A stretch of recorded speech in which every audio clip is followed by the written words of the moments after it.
Hi everyone, this is What If Fan. We are back with another part of What If There Was a Different Luffy. Please find fanfic name and author name in the description, and please support the author. If you enjoyed the video, please like and subscribe. Let's start chapter 321, War 15 third-person POV, Marineford, first half of Grand Line. You underestimate me, brother. Do you think I don't have the power to defeat the Marines? Stay there and wait, because we're going to get you out of there. Did you hear that, Sengoku and Sailor Garp? Luffy's voice echoed through the place. The people of Sabaody murmured after hearing this declaration, looking nervously at what would happen next. In the middle of the war, at the back of the bay, where there wasn't a good view of what was happening in the bay, Akainu looked at Luffy's declaration with fury, but just clenched his teeth, being the only thing he could do. He then proceeded to talk to one of Whitebeard's fleet members. "I swear I will kill you today, Monkey D. Luffy," he said, moving to find Squard. Meanwhile, in the plaza, Luffy saw Ace looking at him speechlessly while his gaze returned to his group. "Let's go," Luffy announced. The crew nodded, preparing for the fight. Nojiko clenched her fists while small explosions occurred in them, ready to fight. Robin created wings on her back with the power of the Hana no Mi. Chopper took a pill and swallowed it. Bepo was taken by surprise while Robin created arms on his back and put a black power on his head, making the mink go from a scared look to someone confident. Hachi drew his 6 swords. Baby 5 transformed her arms into weapons. Vivi prepared by transforming her hands into wind. Alvi donned his hat while placing his club on his shoulder. Lucy made her feathers generate movement, while her body began to turn pink and she started to emit steam. And finally, Shirahoshi just clung to Luffy's neck, keeping on his back while her tail swayed. Luffy looked satisfied with everyone. He began to walk with Shirahoshi on his back, while the group started to follow him, the lower-ranked Marines not even trying to face him. "Did you hear what he said? He talked about destroying the Marines." The Marines murmured to each other in fear. "How can we face him? He defeated Kizaru and Sabaody. What can we do against him?" The people around soon began to discuss. "Don't let that intimidate you." Sengoku's voice resounded across the battlefield as all the Marines looked around for some hope. All of them had much lower morale since the beginning of the fight, and very few had woken up from the 20,000 Marines fallen by Luffy and his crew's haki. "We are justice. Believe in our symbol. We cannot let this evil win today. He is a threat that should even be a priority as much as Whitebeard himself," Sengoku exclaimed. "We are the bastion against evil. We cannot let this evil leave here today. Use all your strength to destroy them," Sengoku exclaimed as the Marines began to have more serious eyes while looking at that group. Sengoku didn't finish, as he picked up another Den Den Mushi. "Sentomaru, initiate the attack, but come straight to the bay now," he exclaimed as the Den Den Mushi seemed to nod. "Will do, Sir Sengoku." Meanwhile, Whitebeard's commanders noticed the movement of the Marines as they began to move. "Commodore Smoker," Tashigi commented as Smoker transformed into smoke, reappearing in front of Luffy, looking at him with dangerous eyes. "Smoker," Luffy said, breaking into a smile. "You finally showed up. I hope you've gotten stronger since the last time," he commented while Smoker clicked his tongue. "Hina will also help." Hina appeared beside Smoker, also looking at the group with a challenging look, despite knowing she was weaker. "Hina, how have you been? Have you thought about accepting my invitation to go out with me?" Luffy commented. "Hina does not date pirates," she said. "Is she your wife too, Luffy-sama?" Shirahoshi asked from his back. "What? Since when do you know this woman, Luffy?" Vivi asked with suspicious eyes. "When I left with Enel from Skypiea, she refused to have dinner with me," Luffy commented. "You are hitting on another woman as soon as you leave the others." Nojiko raised an eyebrow at Luffy. "You know I'm a man who will have a big family, so I need to find good women to be mothers of my children." Luffy commented without any shame. "You should look ahead more, Luffy. There's certainly someone who doesn't like hearing that. Foo.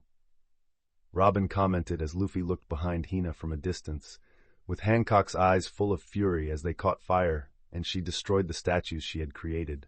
"Well, she is certainly jealous," Luffy murmured. "If Nami heard that, it wouldn't be very nice either."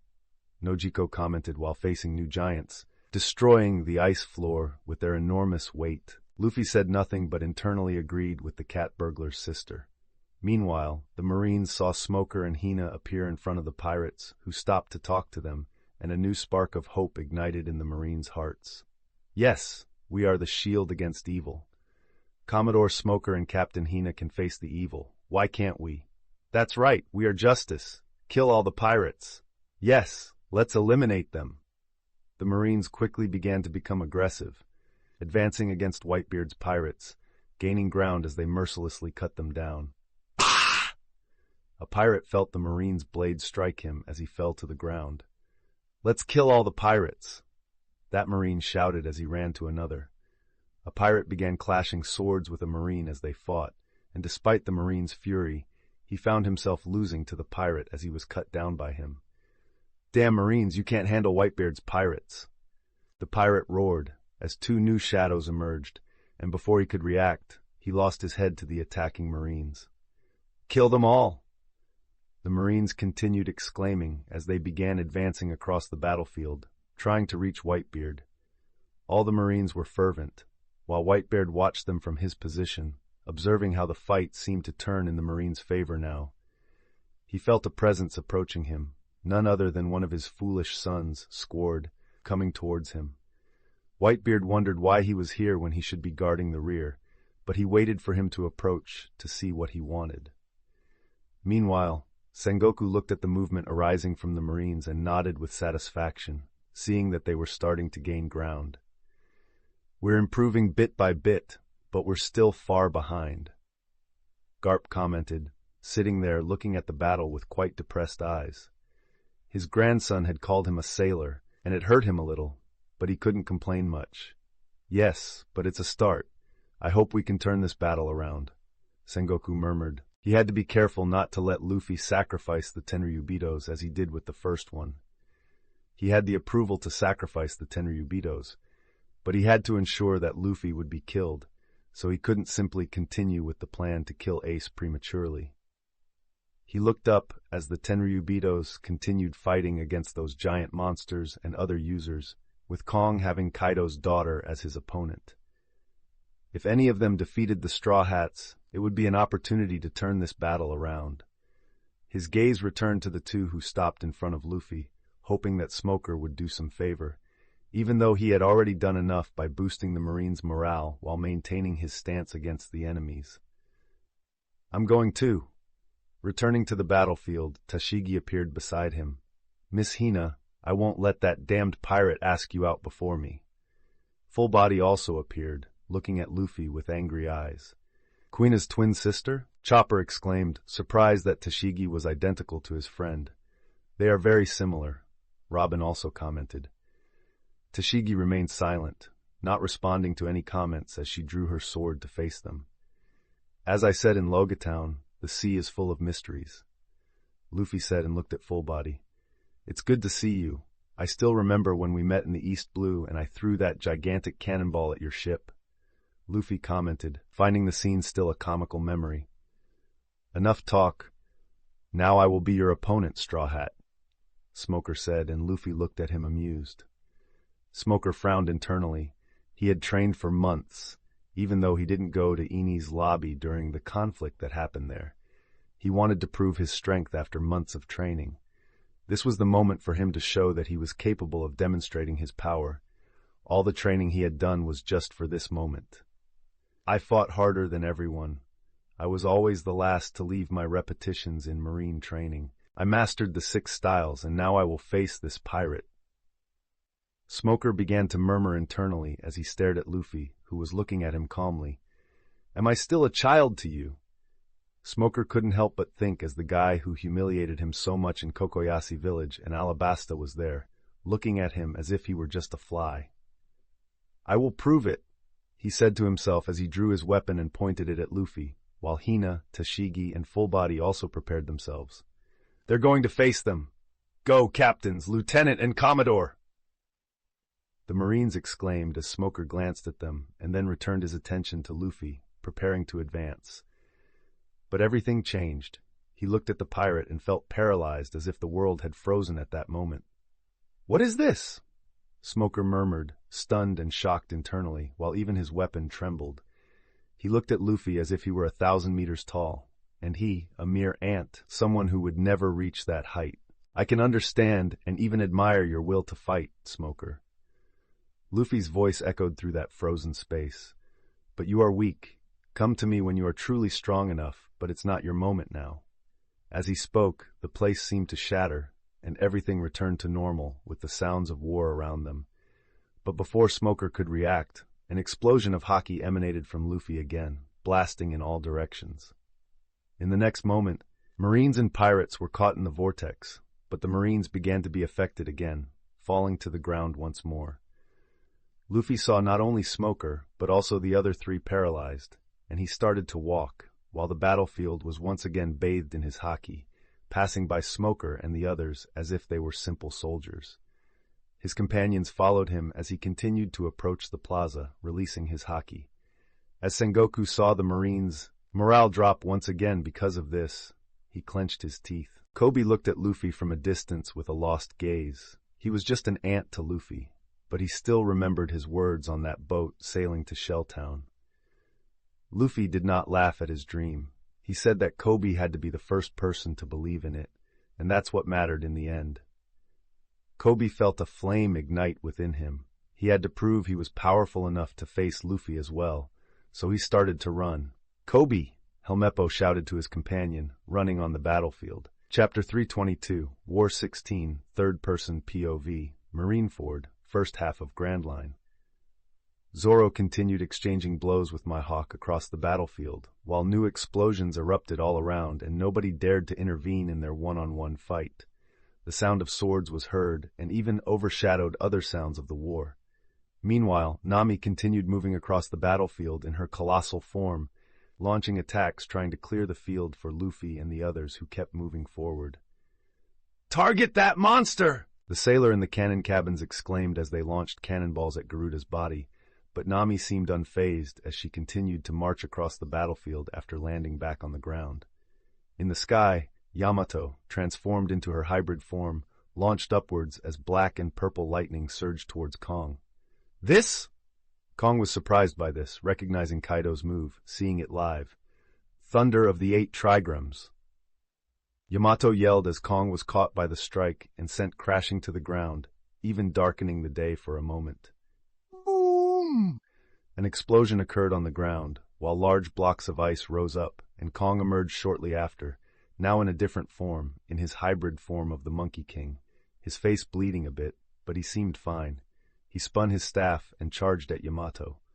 Yamato saw him launch his distant attack as his staff rose to the sky and grew in size. Charging towards her, she quickly tried to create an ice barrier, which was shattered as the staff glowed golden, and she used her kanabo to defend herself before being hit hard. She ended up colliding with a tip of the Marineford structure that formed a crescent moon, exploding the structure with various cannons and sailors there together. Tsk! Yamato was not having an easy time fighting Kong with a line of blood running down her face. She quickly noticed the movement in the sky and jumped as the staff hit that side of her, dodging it, and the staff further destroying the marine structure, being tens of meters in width and length. She charged again towards the enemy. "This is bad." Luffy looked from below, as he saw Yamato struggling to deal with Kong, but he needed her to hold him off a bit longer. He would assist her as soon as he grabbed Ace in the square. Lami was fighting within her space, while the Tenryubito had a hard time trying to hit her as she teleported all over the place, easily. "Stay still, inferior," the Tenryubito shouted, trying to hit her. "You guys are so annoying," Lami murmured, looking at that being, and in the next moment appeared in front of him, and her blade started to try to cut one of his arms, but at the last moment he disappeared with a flash of plasma, reappearing at a distance, but Lami reappeared behind him again, which made the Tenryubito feel pressured as he tried to dodge the attacks. Reiju was also gaining the upper hand against the Tenryubito, while her phoenix flew over all of Marineford. She launched flames that went at high speed and pursued her enemy, who only had to dodge due to the intensity of the attacks.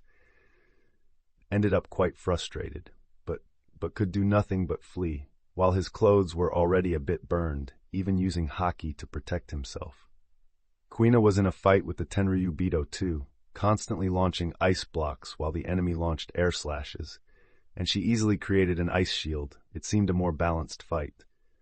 Meanwhile, Hugo exploded the ground trying to punch the Tenryubito, who dodged his huge arm. "You are really strong, big guy, but you are still way below my level," the Tenryubito said as he advanced towards Hugo, transformed into a titan. He saw a punch coming towards him and also did not launch against the punch directly. "Deal with this," he said as the titan's arm and the Tenryubito clashed fist against fist, but in the next moment, Hugo's arm began to disintegrate into small cubes, destroying it from the fist up to the muscle of the arm, disappearing as thousands of cubes fell to the ground, while Hugo stepped back a bit, touching while rubbing the part of his destroyed arm, with a purple light touching that part. "Ha! No matter your size, big guy, you are just an inferior being," the Tenryubito said to Hugo with a look of disdain. But in the next moment, Hugo moved that arm with the destroyed one and it began to emit a glow and he started to regenerate instantly. And the Tenryubito couldn't react as he returned to normal with the arm. And the Tenryubito couldn't react as the enormous fist hit him, sending him flying into the square, exploding against some objects. Sengoku and all the Marines looked on in surprise at this, while in the midst of the debris, the Tenryubito emerged, with his face bleeding and his helmet destroyed. "I am one of the most powerful holy knights. I can't simply be beaten by an inferior being," he growled, looking at the Titan at a distance, standing in the bay, staring him down, and exploded the ground, charging at Hugo again. "How dare you!" A voice emerged from the sky while a bruised Tenryubito appeared. He was not in a very good state, while his opponent looked at him with disdain. "You are just a false god. You cannot be compared to a true one," Enel commented while looking at the Tenryubito with disdain. "How dare you say something like that?" the Tenryubito exclaimed as he tried to hit Enel with sea-stone bullets, but he was much faster, dodging the attacks and zigzagging through the sky until he reached him, before launching a point-blank lightning strike. Of all the fights, this was the least unbalanced, as Enel seemed to publicly beat the Tenryubito, to show that the title of God belongs to him. Meanwhile, Usopp, like Zoro, who had eliminated the CP0 members with ease, decided to move towards the bay while letting his comrades fight their adversaries in the sky, and began generating rays of light flying across the battlefield while bombarding the entire place. "Help! He's hitting us!" the Marines exclaimed as everything around them exploded. "He's advancing to the square!" someone exclaimed while the admirals on the ground looked at this with furrowed brows due to being surrounded by the commanders of Whitebeard's divisions.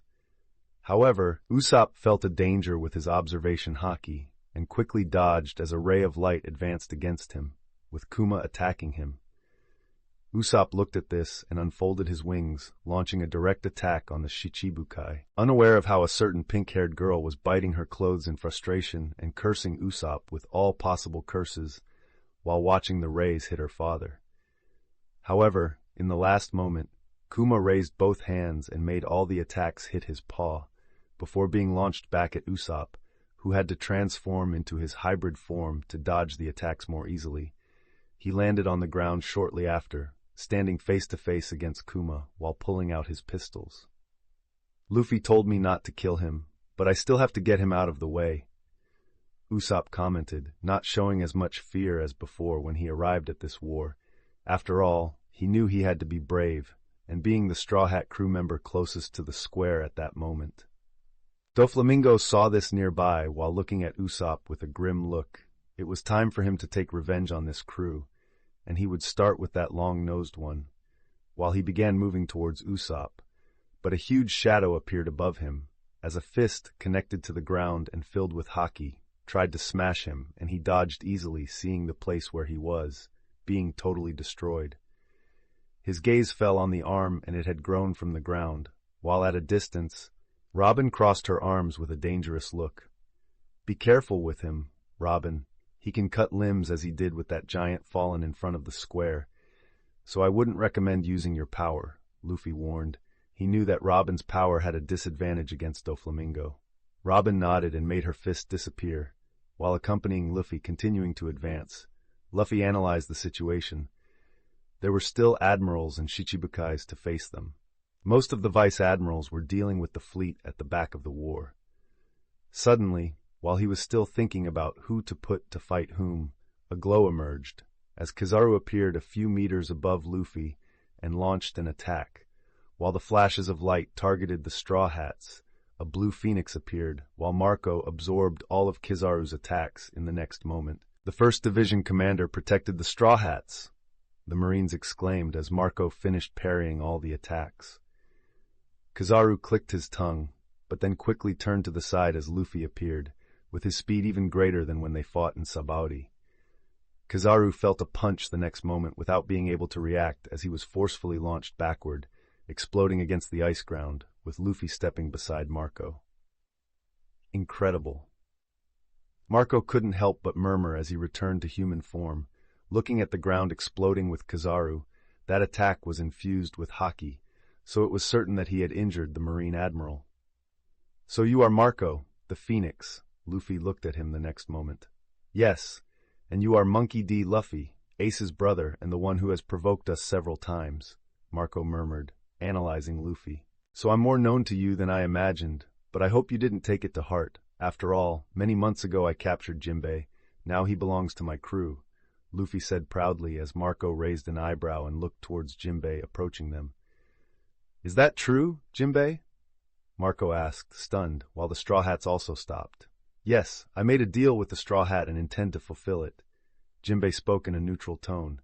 "This is unexpected," Marco murmured, as more people approached the group. While Buggy continued filming the war with his fan club doing strange things, Ivankov saw Jinbei going to the square with Luffy and nodded. "Let's go there too. We can't leave the boss's son alone," he exclaimed, as all the members of Okama's land ran after their leader.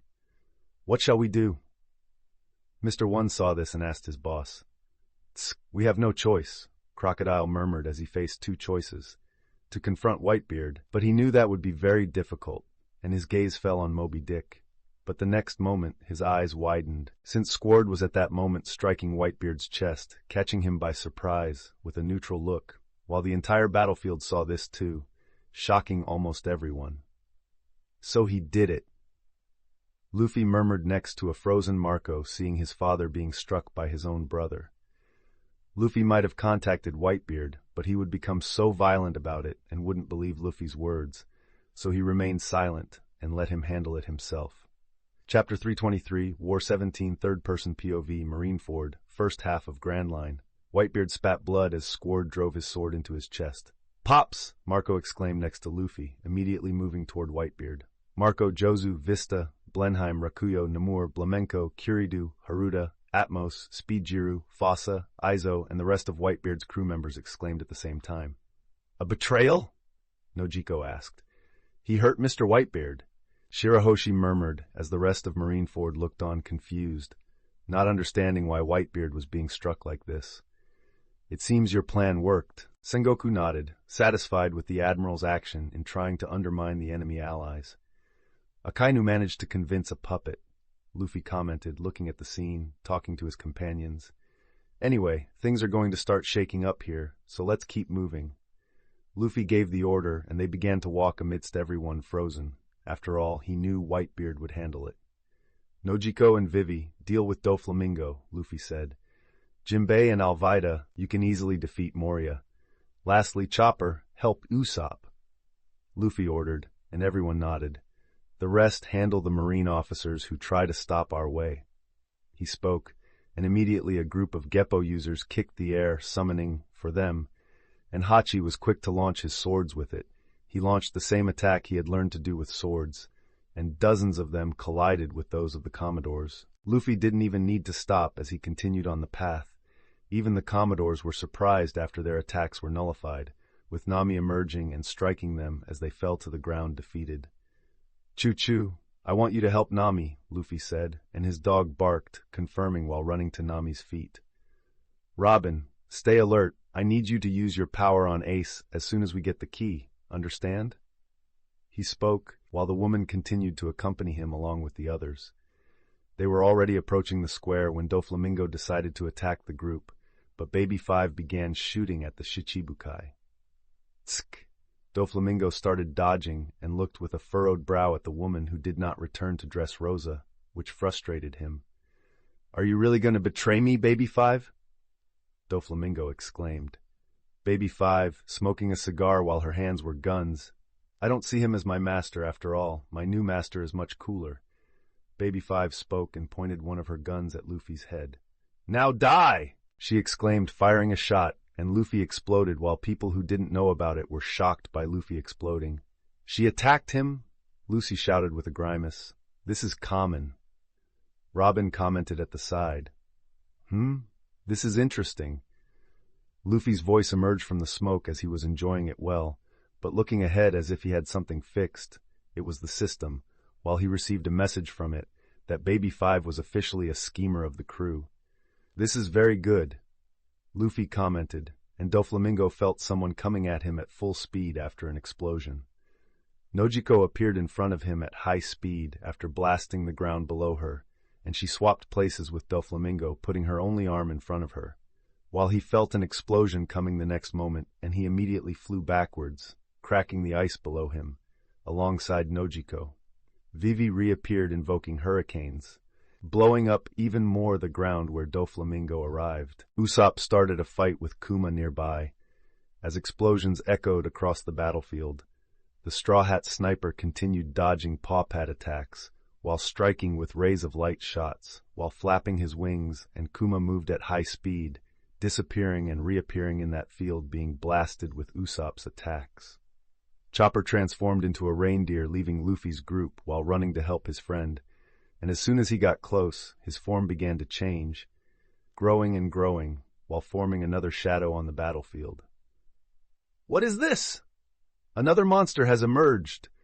The Marines pointed to a 20-meter-tall Chopper, walking into the Battle of Usopp as his hooves destroyed the ground. On the other side of the battlefield, something similar was happening as Choo-Choo reappeared next to Nami, in his final beastly form of Cerberus, launching attacks as they destroyed the battlefield with various elements. Kizaru finally reappeared, his face slightly bloodied, launching an attack on Nami and Choo-Choo, who had to shield themselves while being hit and thrown backward. "This guy, always troublesome," Luffy commented, looking at Kizaru in the air. Kizaru noticed a presence arriving from the other side as Vista leaped into the air trying to cut him. Kizaru appeared at a distance after dodging the swords. Meanwhile, Garuda and Cerberus reappeared slightly burned, but clearly all right. Luffy mentally thanked Vista for showing up, and noticed Kuzan still fighting Jozu, who was transforming his body into Diamond. "Let's go, we're almost reaching the square," Luffy said as the Shichibukais were already surrounding him, fighting some crew members, and the wall of the square was close to them. "Mugiwara!" Moria appeared as he was surrounded by zombies, but a water explosion occurred with Jinbei attacking him. The zombies soon lost their shadows, as Moria was surprised by this.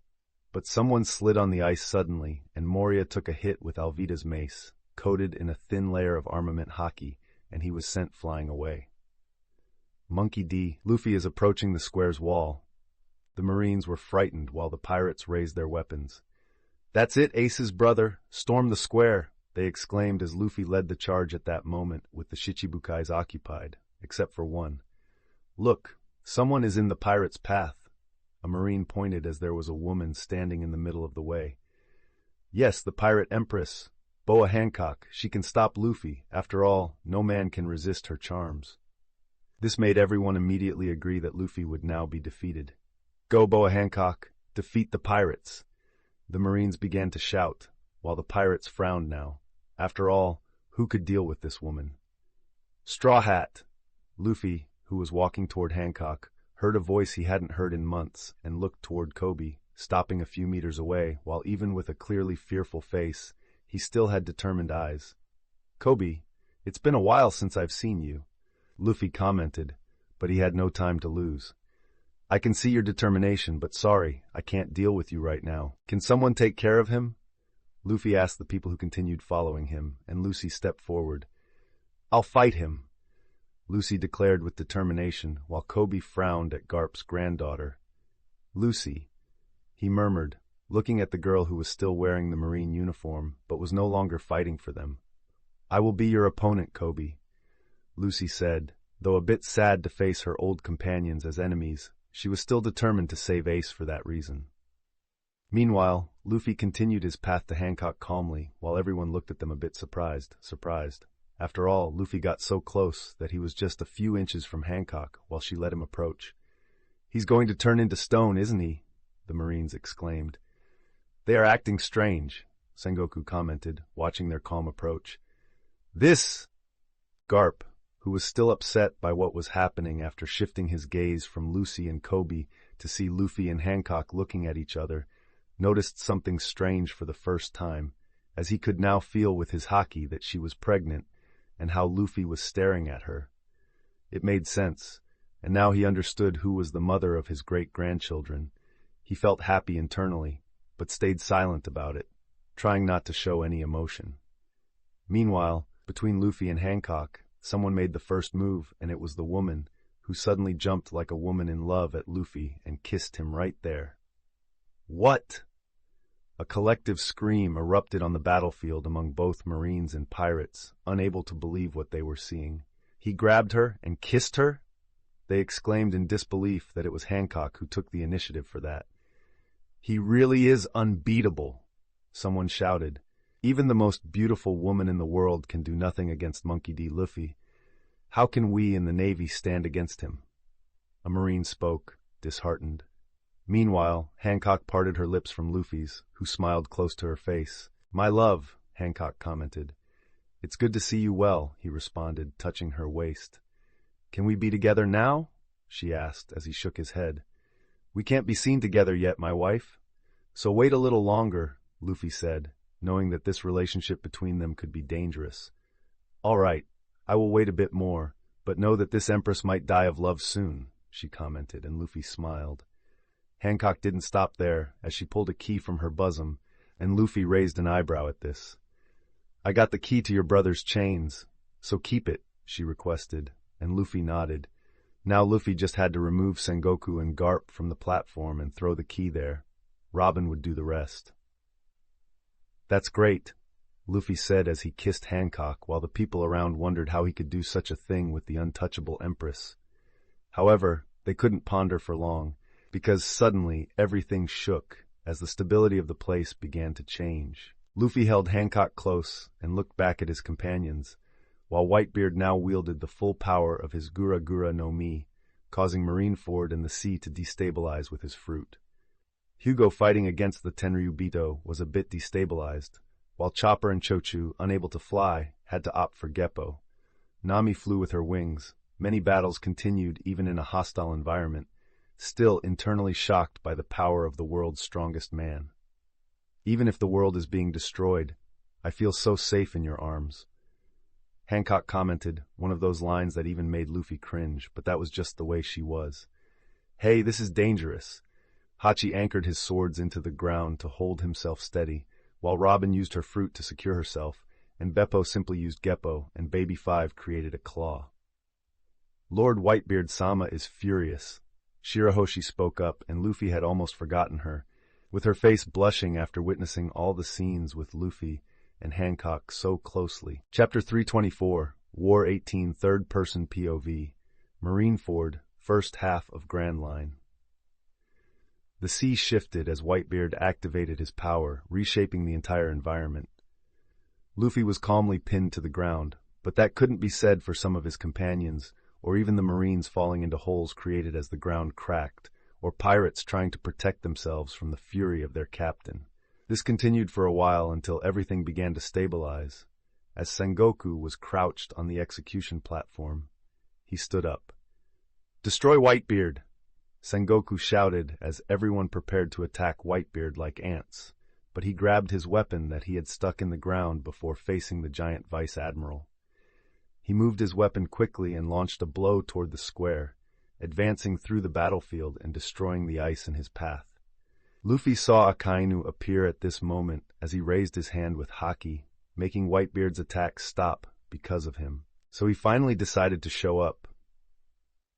Luffy commented, looking at the situation while not too worried about everything happening, his limbs finally seemed to stabilize. Whitebeard launched another attack, but Akainu alone held it back once more. Luffy narrowed his eyes. It seems they don't have the Wapol metal to protect from Whitebeard's attacks, and the Admiral himself must take care of this. Since Wapol was dead, he could not sell the metal he eventually created. Indeed, no one could create it. After all, Luffy bought the system fruit when he left Eni's lobby. Using the ransom money, it cost 2 billion. Though it did not seem like a powerful fruit, it was very useful. As soon as this war ends, I'm going to start a large production of metal in Skypiea, create a real weapon factory to distribute to the allied kingdoms. But who should eat this fruit? Maybe Lola? Luffy debated internally, but soon had to cut those thoughts before turning his attention back to the war. Boa Hancock was still clinging to him, and he calmly let her go as she made a dissatisfied expression, but Luffy had a war to continue. Just stay safe and don't strain yourself. Leave the rest to me. Luffy spoke as he passed by her again. Stop, Straw Hat! Sengoku exclaimed as all the Shichibukais had their own opponents, and some apparently were defeated, which even gave an opening for Whitebeard's pirates to advance and gain the upper hand. Luffy was walking as a form of ice formed in front of him, with Kuzan stopping fighting one of Whitebeard's commanders to challenge Luffy. You finally showed up, Kuzan. You know that of all the admirals, you're the one with the least advantage to fight with me. Luffy taunted the man as his companions remained alert. Kuzan said nothing and raised his hand before creating ice arrows and launching them at him. Luffy responded with his flames quickly launching fireballs, while the ice arrows and fireballs exploded in the air. But Luffy's fire had the advantage as he advanced against the admiral. As he created an ice barrier soon after, the flames exploded on it while Kuzan protected the marines behind him. This is getting tough. We need the vice admirals here. Has not started yet? Sengoku murmured, as the situation became increasingly difficult. However, at that moment, thousands of pirates began to run to the shore coming from Whitebeard's fleet, not with euphoric faces, but with fear of a group of pacifistas coming from that side, destroying everything they could and killing as many enemies as possible. So it started. Luffy murmured as everyone watched stunned. All the pirates and captains from Whitebeard's fleet were coming to the middle of the bay while they were defeated by a group of pacifistas. Much like Luffy remembered from the anime, there were at least about 100 of them. Are the Marines retreating? Robin commented next to Luffy. Yes. Luffy commented as the Marines began to enter the square, leaving the bay aside. Only the admirals had stayed with more groups fighting each other on the ice and sky. Is this getting dangerous? Shirahoshi asked worriedly. Yes, but nothing we can't handle, Luffy said, looking at Kuzan behind the ice wall as he protected the retreating Marines. He created a fireball with his hand and launched it again to attack Kuzan. This ball was even more powerful than those that had shattered part of the ice wall. The wall simply exploded as soon as it was touched by flames, and Kuzan was consumed by the flames, becoming melted ice. The next moment, some distance from there, Kuzan emerged from the frozen ground with a frown. You have strong defense, but you're slow. Before Kuzan could do anything, Luffy appeared next to him, and Kuzan crossed his arms as he defended against Luffy's hockey punch, sending the admiral flying powerfully into the wall and shattering it, with Kuzan falling to the square with the debris, stunning all the Marines there. Admiral Kwan? They shouted in shock. Start the plan! Sengoku saw this and quickly shouted as the pacifistas began to become more aggressive, invading the bay, forcing the pirates to retreat even further into the middle of the battlefield. Luffy looked at Akainu jumping on one of the walls, preparing to attack the entire bay, even though there were still some Marines around, while at that moment, the vice-admirals leapt into the air, returning to the square after passing through the ongoing fights.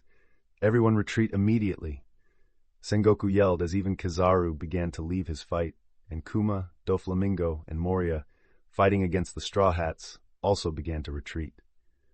Whitebeard frowned at this, and the next moment, everyone could feel Akainu's movement, with his arms beginning to transform into lava. He pointed upwards and began launching his attack with hundreds of fists being fired one after another. This!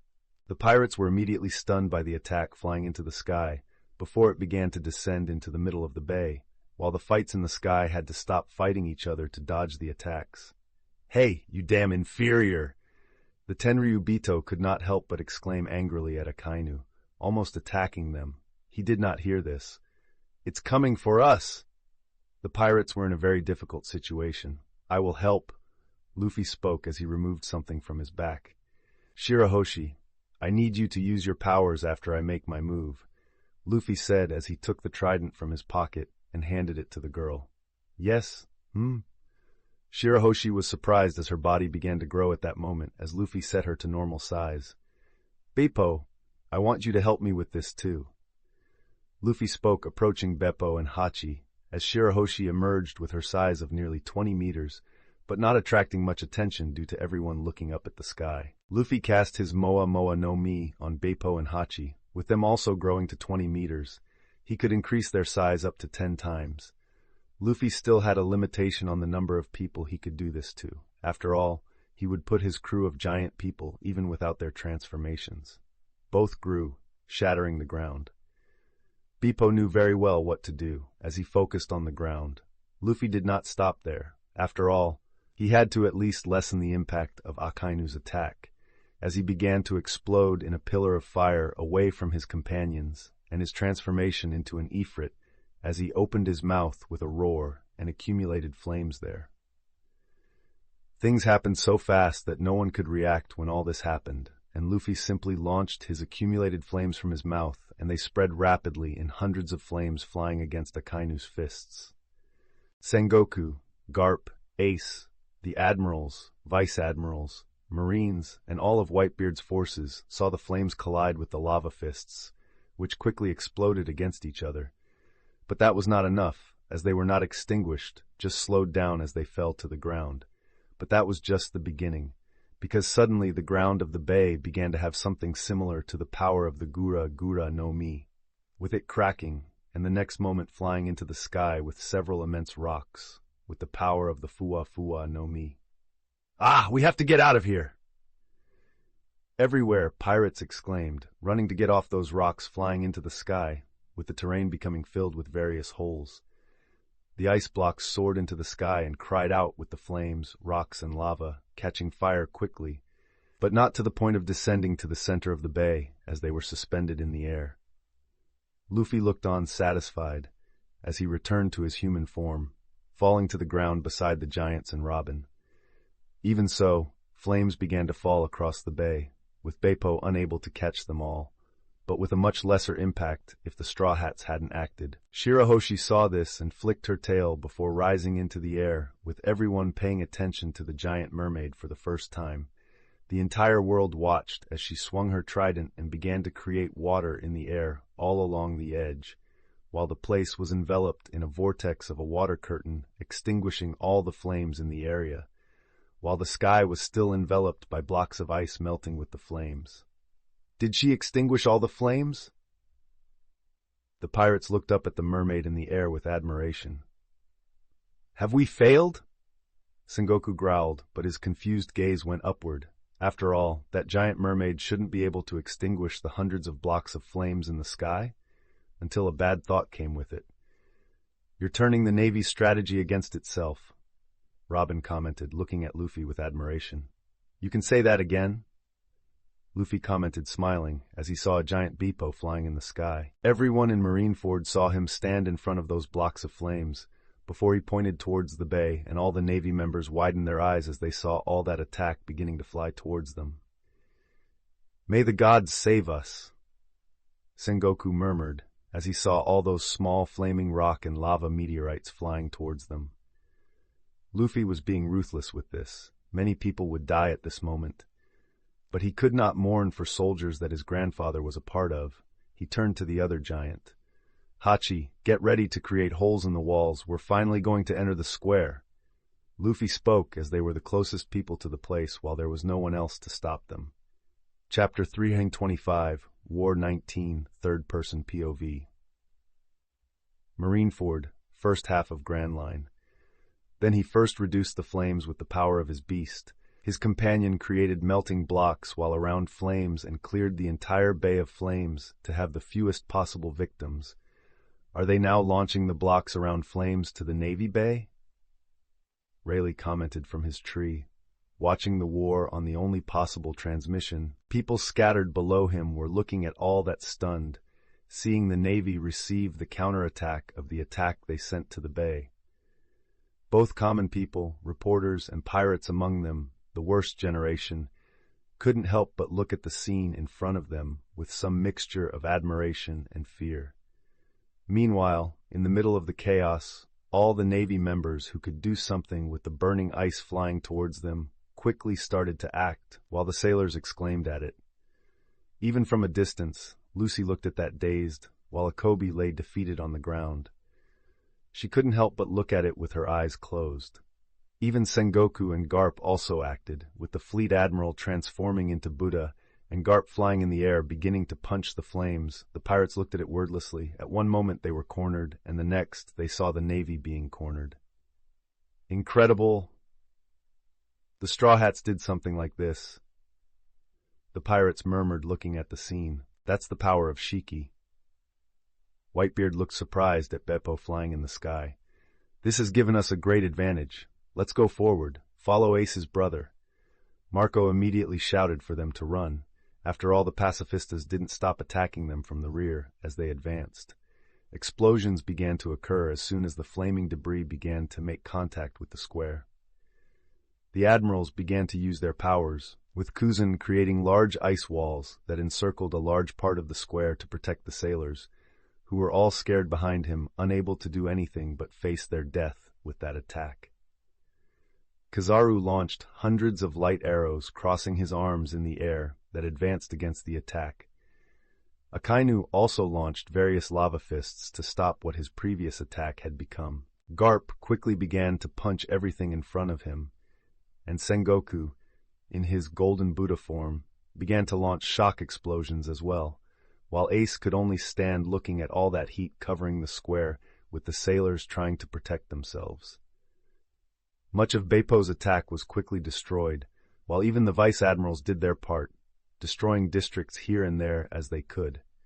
However, this did not prevent some meteors from getting through their defense. Many sailors could only open their eyes while they were quickly hit with flame explosions in the middle of the square, and some of the attacks flew far away, also exploding the city behind Marineford, with some even hitting the Tower of Justice. Marineford was becoming chaos, with flames appearing all over the place, covering the largest navy structure with smoke. Amid this, as the sailors tried to minimize all the damage, giant cuts appeared and flew to the wall that separated the bay from the square, exploding in various attacks and creating holes. "What is this?" some nearby sailors exclaimed, seeing their companions flying with the debris of the wall falling on them. They looked at the holes created with fear, as a shadow emerged from the smoke, and Luffy became visible as he entered the middle of the square with his cape swinging with his symbol behind. "He's in. He's here." The sailors frowned at this and looked with fear. Luffy was shaking the entire morale of the Navy since he arrived. They looked at him like a monster that not even the admirals could stop. Robin emerged from the smoke while standing next to Luffy the next moment, and Lucy also came running as Luffy faced the entire Navy force in the square. Sengoku clenched his teeth harder than ever, looking at that damned pirate who was turning the war in favor of the pirates, while he had lost thousands of sailors since Luffy began interfering in it. After all, there were still people fallen, unconscious around the area, after his haki, along with his crew and even the government force, was not effective against them. But suddenly, 3 figures descended from the sky and 3 explosions occurred in front of Luffy. The next moment, as 3 shadows emerged from the smoke, Luffy cracked a smile at this. "Have you finally come together to face me?" he commented. He moved away from the 2 women as he approached the 3 emerging shadows, who were none other than the 3 admirals. Luffy stared at them, maintaining a smile, while the other 3 kept serious faces, with all of Marineford watching this scene. "Everyone follows Straw Hat." The next moment, suddenly, a shout came from the still frozen bay, as Whitebeard issued the order for them to follow Monkey D. Luffy. "Yes, let's follow Ace's brother," the pirates exclaimed, while the other Straw Hats, who were fighting the Shichibukai before they ran to the square, quickly advanced as well, accompanying Hachi, Beppo, and Shirahoshi, each more than 20 meters tall, landing on the square's wall. Alvida, Jimbei, Chopper, Usopp, Vivi, and Nojiko also appeared, coming from the hole created by Hachi, and Nami and Chochu in their giant forms approached the wall as well. Incredible. From a distance, the prisoners watched this scene with admiration as the Straw Hats led the war. "We should go there. Boss Buggy, you have the most important role in the war." The prisoners turned to Buggy, still holding the Den Mushi in his hands, and he wanted to run from there. But what else could he do? He was about to make an excuse, when a stray bolt from Enel fell from the sky at that moment and hit behind him, sending him flying with the debris toward the Navy wall the next moment. "Look, Boss Buggy doesn't want to stay behind Straw Hat and is going to face the Navy," the prisoners exclaimed. "Let's go. We can't let our boss do everything alone. We are his followers." They soon began to run along with the Whitebeard pirates to the square. "It's getting difficult." At a certain point, Kong murmured, frowning, with things worsening even more for the organization he commanded before Sengoku. However, something caught his attention the next moment, as something even worse happened next to him. As a Tenryubito fell unconscious to the ground of the bay, his body all burnt after an explosion that electrocuted him, leaving a trail of blood in the air. "Finally, I've won," Enel mocked in the air, as he finally showed that he was capable of defeating that being, still with the memory of being defeated so easily when he left with Luffy before his training.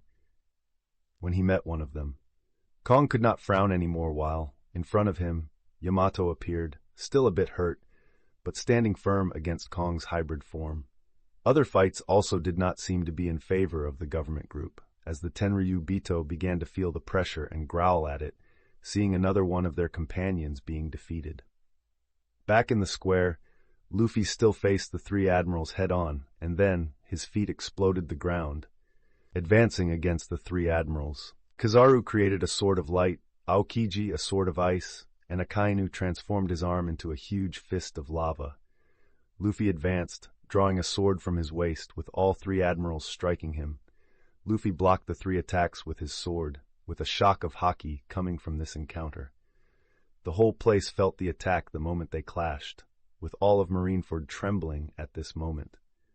The three admirals, who were about to mock, as they were confident that Luffy was no stronger than the union of the three, were surprised to see Luffy using the coating of King's haki in his attack too, something he had learned in the fight against Whitebeard a little earlier, after fighting for a full hour against the strongest in the world. This did not make him win, but at least it made him equal in strength against the three admirals at the same time. While battling the three, the sailors could not help but be surprised by this, watching the contest unfold in front of them and wondering who would win. The next moment, all four retreated to their opposite sides, as the admirals flew backwards and Luffy was also thrown against one of the walls, exploding with his body against it.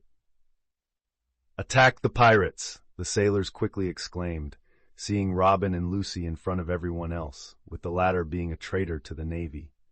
They quickly advanced, but the next moment, three giants atop the wall launched their attacks, sending all nearby sailors flying back. The Straw Hats, who were also there, to protect their comrades, as a huge three-headed dog jumped over the wall and landed in the square, and Garuda simply passed by walking calmly, while his feet cracked the square's ground. The Whitebeard pirates were not far behind, advancing to the entrance created by Hachi in the square's wall. Luffy emerged from the debris on one side of the wall with just a few scratches. After all, a wall could not hurt him. He looked to the side and saw Oars Fallen, still at the end of his life, fallen among the wall's debris as well. He ignored the entire battle that was about to begin and advanced to the giant, lying next to him. "So you are a friend of Ace," he spoke calmly, while the giant didn't seem to hear him, remaining silent and fallen. He was dying, of course. Luffy touched him while using the power of the Moa Moa no Mi to reduce his size and at the same time also increased his regeneration. His gaze returned to Reiju in the sky, fighting against the Tenryubito. The fight was in favor of the Phoenix.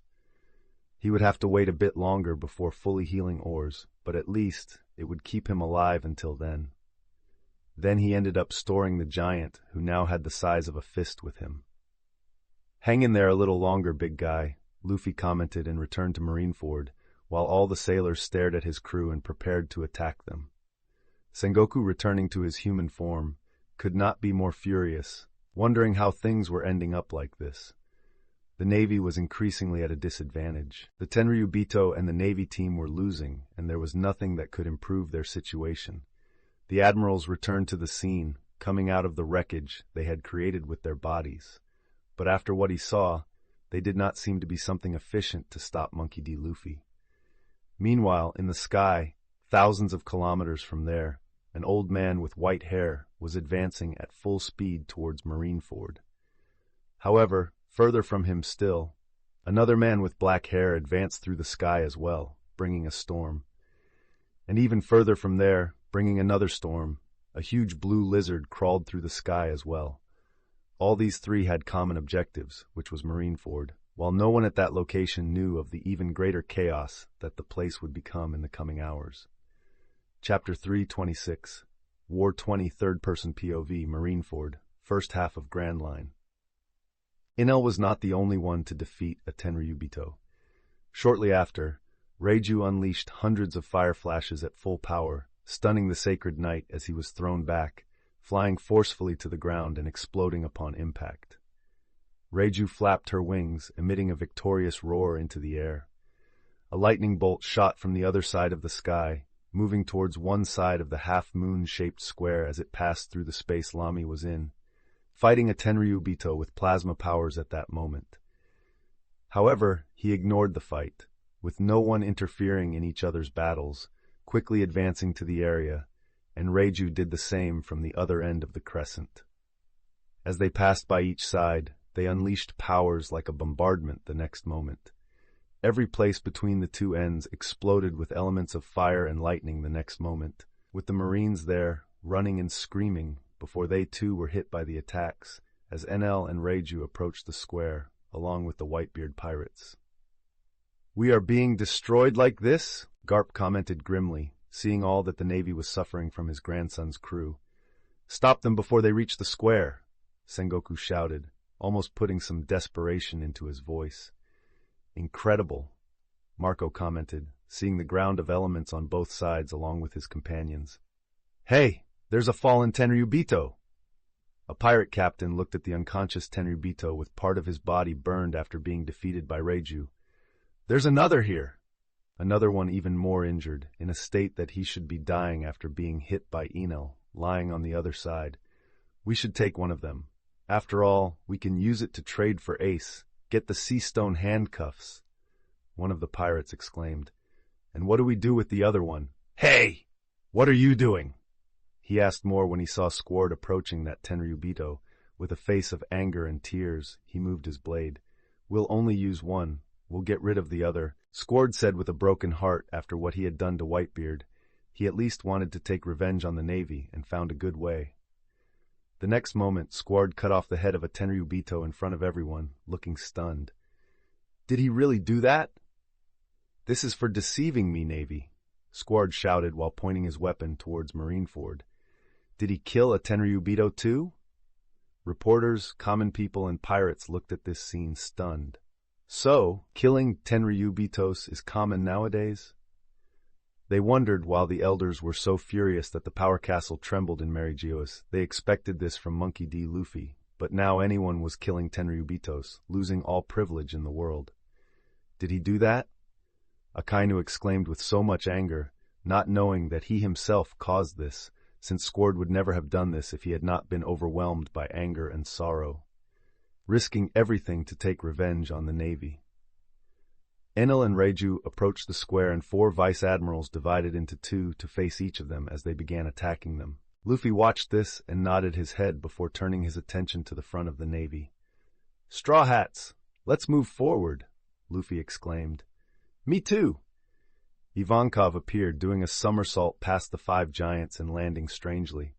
Luffy didn't care about that and immediately started advancing towards the admirals while his companions also moved into the battlefield. "Luffy," Ace murmured, watching his brother leading the war from the front. "You've really become so strong." He couldn't help murmuring. Chaos erupted in the square once again as Luffy clashed with the three admirals, moving calmly using their power, and Luffy transforming into his hybrid form, again as flames of chaos exploded from that area. "Wolf!" The ground broke with Cerberus stepping onto the square floor, as the Marines looked on, frightened at the giant dog growling at them. They even began shooting at transformed Choo-Choo, but his mythical beast skin was much more resistant than the bullets could penetrate. He opened his three mouths and began launching elements uncontrollably at the Marines. Boom! Boom! Boom! Boom! Boom! The explosions began to light up the entire place, while a hurricane started to pick up the Marines as Nami walked through the square, standing out in her Garuda form. "Let's go, my sons!" Whitebeard exclaimed as he entered through the gaps in the square, while the Straw Hat pirates were advancing. "Let's save Ace!" They continued shouting, also entering the fight, as Whitebeard finally began to use his powers, punching the air before breaking it and starting to launch Marines away with the shock wave from the earthquake. The rest of the pirates continued advancing, while Whitebeard's strike passed by them, destroying everything. Robin used her power to make thousands of arms appear in the crowd, knocking out all the Marines. The Marines quickly tried to stop her, and 12 Marine Commodores emerged to face her.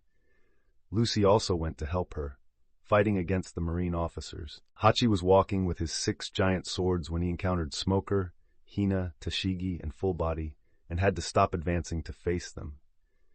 Moria found himself fighting against Alvida and Jinbei again. Doflamingo watched the fight of Monkey D. Luffy against the three admirals and even tried to interfere, but Vivi and Nojiko fighting against him again, and even Baby 5 came to help them. Kuma once again found himself with Chopper transformed into his largest form, with Usopp also fighting as they launched rays of light at each other.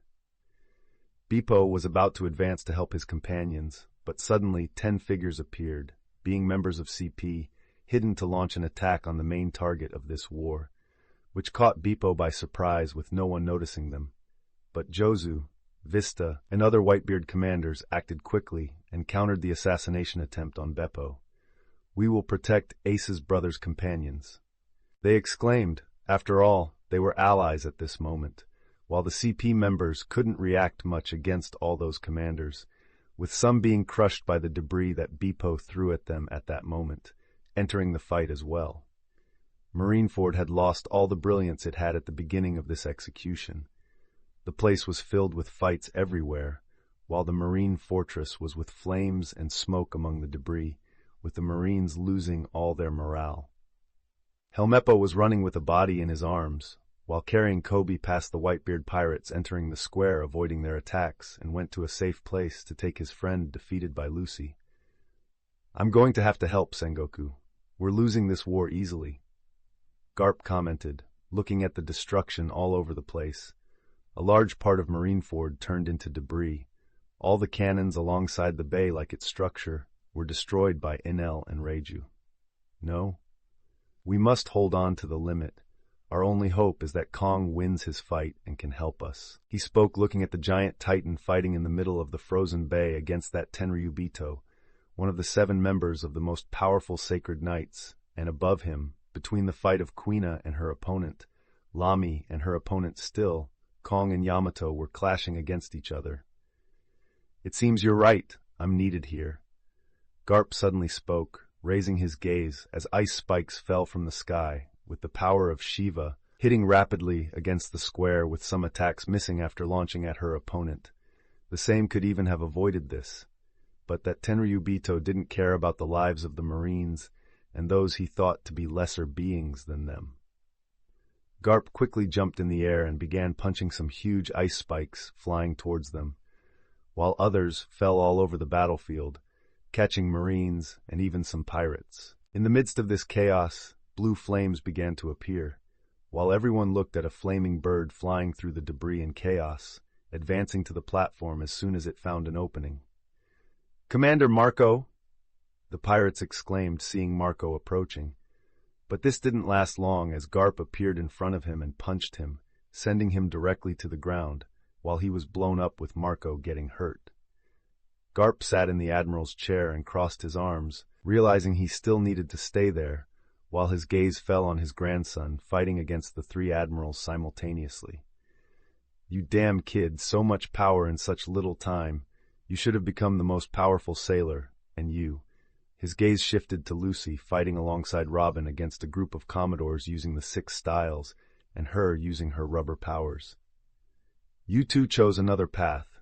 Has this family finally become entirely criminal, except for me?" Garp murmured with some sadness. Crocodile also joined the fight against Doflamingo, along with the Straw Hat crew members, deciding to help them. Ivankov also went to assist the Straw Hats in the fight against Kuma, as he battled his old comrade from the Revolutionary Army. Buggy appeared in the square, still filming the scenes with the captains of the Whitebeard pirates' fleet from a distance. "What shall we do, Boss Buggy?" the prisoners exclaimed. "What shall we do?" Buggy murmured, looking at the fights full of destruction and shockwaves happening all around. What more could he do there? He was just an ant, compared to those monsters. He saw how his quest for revenge after Logatown against the Straw Hats was so foolish now. As he watched Luffy fight against the 3 admirals, spewing elements as they advanced to the town behind the Tower of Justice, while the place began to be destroyed with lava, ice, laser explosions, and purple flames. Buggy swallowed hard and returned to his fan club. "There's nothing I need to prove here. They are all weak compared to my power, so I will just record to show this moment to the world. After all, I need the world to know the power of those beneath me." Buggy exclaimed, gaining some courage, while his fan club had stars in their eyes. "Why is this guy so full of himself? Look at Marineford Square. This is such a powerful fight." The reporters complained, and Buggy disbelieving their words. "The Navy can't win this. They are losing the war and the pirates are advancing. Believe in the Navy. How can Monkey D. Luffy fight against 3 admirals at the same time? Shouldn't they be the greatest force of the Navy, now being held back by a rookie who hasn't even been at sea for a year since he emerged? He hasn't even been at sea for 6 months." People around the world discussed the war that was supposed to demonstrate the superiority of the Navy, becoming a fiasco for the whole world, as more and more Marines fell dead and they lost their strength against the forces of the Whitebeard pirates and Monkey D. Luffy, who was gaining even more spotlight than Whitebeard himself, not just by leading the war, but by showing the world that his strength was much greater than anyone had anticipated. Surviving the fight against 2 admirals was something that caught the attention of the whole world. Defeating Kizaru left everyone even more amazed, but now he was clashing head-on against 3 at the same time. Chapter 327, War 21 Third-Person POV, Marineford, First half of Grand Line. A part of the wall exploded from one side as Zoro and Mihawk continued their fight, leaving the frozen bay and heading to the square while both fought equally with no clear winner. "Get out of here!" An officer urged the lower-ranking sailors to run from the area as he watched the 2 swordsmen destroy everything around them with their clashing swords. "My lord, what should we do? It's not just here. On the other side of the square, Whitebeard's pirates are invading, while the Straw Hat pirates are making their way through our forces and facing the Shichibukai." A Marine with a very desperate look approached the officer. "Trust in the Navy. We can prevail among them. You saw how Garp punched Marco. Trust in the Navy!" he exclaimed, trying to boost the morale of the nearby sailors as the fight continued on all sides. "He's come!" The sailors exclaimed with a bit of a tremor as powerful footsteps echoed through the area while Whitebeard approached the center of the place, making the ground tremble with each step.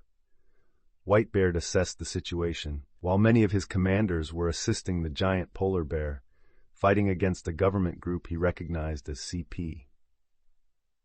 Marco was returning to the fight, but engaging wherever he could, as a vice admiral confronted him at that moment.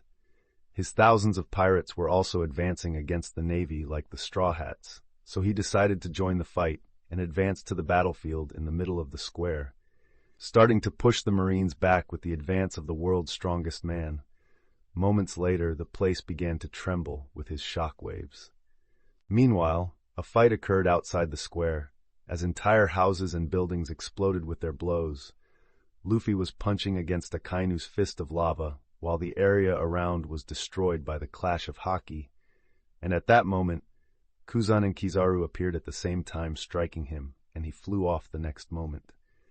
Luffy flew through the city of Marines, breaking buildings in a straight line, and as soon as he stopped, flames burst from him, and he rushed at full speed towards the admirals. Kizaru launched a line of light flashes with Akainu, and Luffy zigzagged through the attacks while dodging them all with relative ease. As he approached them, Kuzan created a huge wall of ice, but Luffy continued on forcefully to the barrier and punched it with such force that it shattered, creating a huge steam cloud due to the heat of his fist that disintegrated it at that moment. And Kuzan barely had time to react as Luffy continued his path to him. Landing a punch on his face, the usually calm man was thrown with his face contorted by Luffy's fist and flew back to the square, breaking everything he saw along the way, leaving a line of dust clouds through the city. Both pirates and marines were surprised by that object flying at them at high speed, breaking the ground of the square. Kuzan emerged after forming an ice sculpture rising from the ground with his form.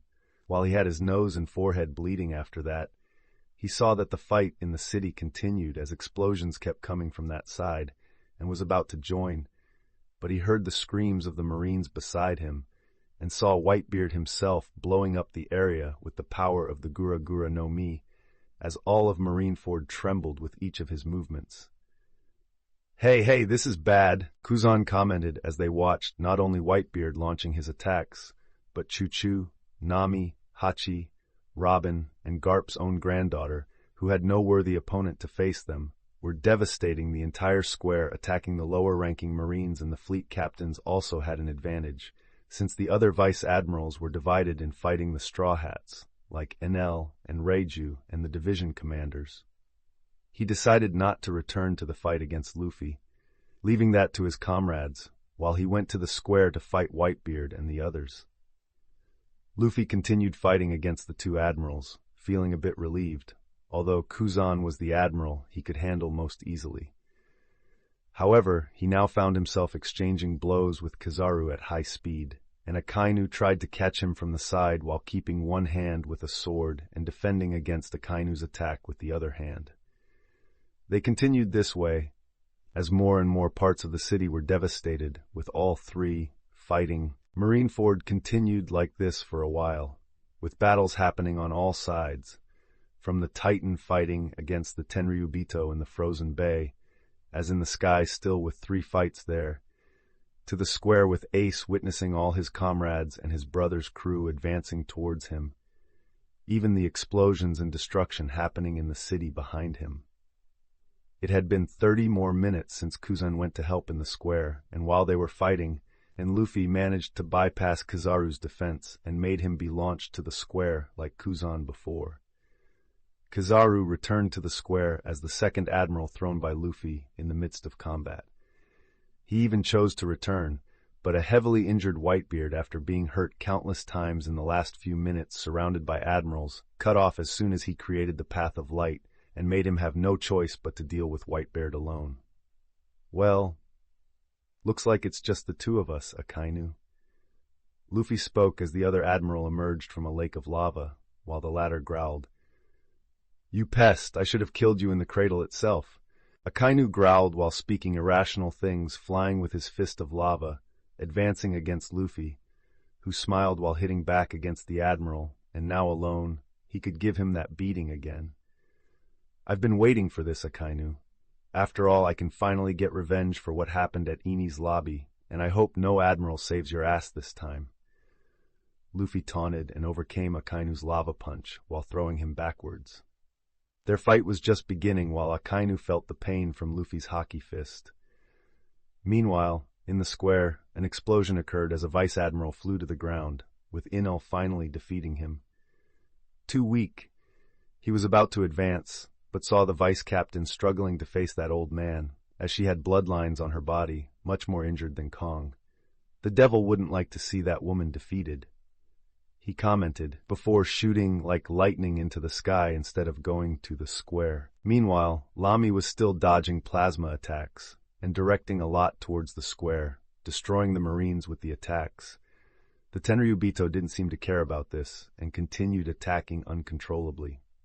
Enel passed by them and went up, while he ended up striking Queena's opponent with a thunderbolt, as she was already preparing an attack and fired, but as the Holy Knight had been electrocuted, he was hit and full. Quina gave an unsatisfied look to the lightning rising in the sky at that moment. She wanted to defeat and prove she was strong enough for it, but she also did not complain. She saw Lamy and Hugo fighting below her and Yamato struggling above her. She decided to help the latter while Enel was doing that too.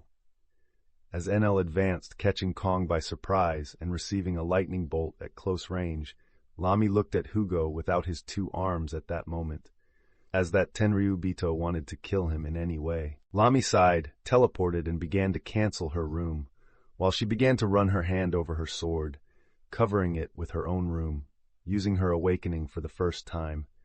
She was the one who had the most talent for the awakening of her fruit, and did it when no one else could.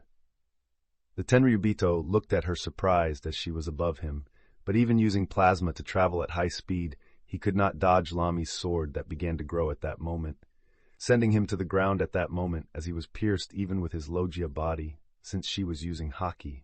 "Ah, damn inferior creature!" the Tenryubito shouted, advancing to the bay. Hugo and the Tenryubito were surprised by the movement above them. "What?" The Tenryubito was very surprised by this, and before he realized it, a giant blue field, larger than before, covered the area, with Lamy appearing by his side, exchanging with some ice chips, and she kept her sword still elongating and catching the Tenryubito, so she had to opt for a punch at that world noble, hitting him unawares and making him fly down forcefully. "What are you doing?"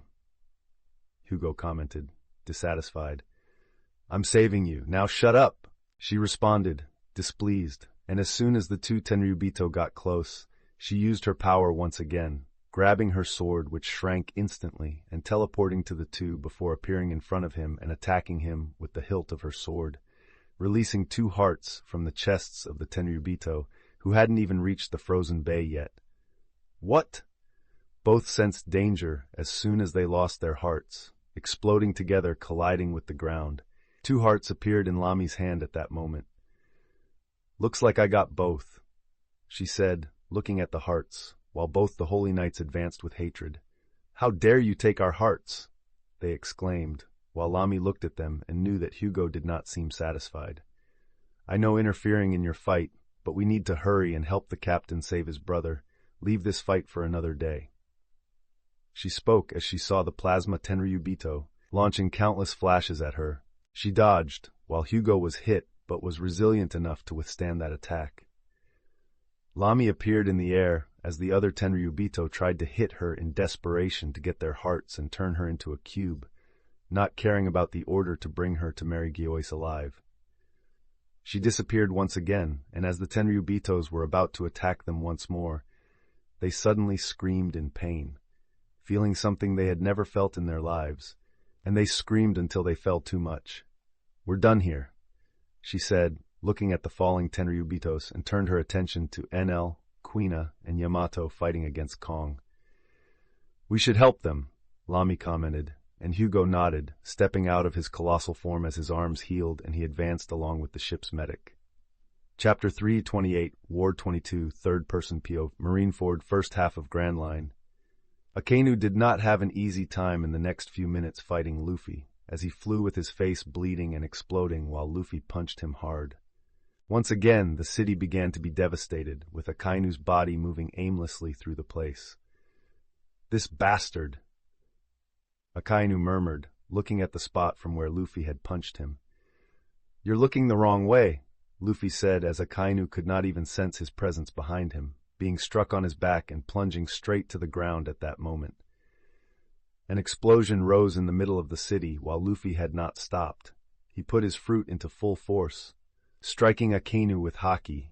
His punches became so powerful, and the number of them as he continued punching the Admiral on the ground became so powerful that it could be compared to the power of the Gura Gura no Mi, while all of Marineford trembled with the huge explosion coming from behind the Tower of Justice. This made the Marines and pirates look towards that side, wondering what was going on there. Akainu is in trouble. Sengoku knew what was happening there. We are too. Soon we will have to act, Garp said as he watched Lucy and Robin along with the Whitebeard pirates positioning themselves at the location. Sengoku nodded as he now saw Kong fighting against 5 people at the same time and was receiving pressure from all the opponents now. Whitebeard was fighting against Kizaru, and Kuzan was combating enemies when the Red Phoenix began launching countless fire rockets at him at that moment, while Reiju returned to her hybrid form and stopped in front of the Admiral. Things got even worse for the Navy, with Marineford shaking from Luffy's punches on the Admiral, while the first Shichibukai fell with Moria receiving a blow to the stomach from Jinbei with his karate, and Alvida hitting him with her stretcher with haki, making him fall unconscious. While the two helped Lucy and Robin approach the platform, Hachi, Shirahoshi, and Bippo in their giant forms along with Chu-Chu and Nami were also fighting the Vice Admirals who tried to stop them. Take down the giant Triton!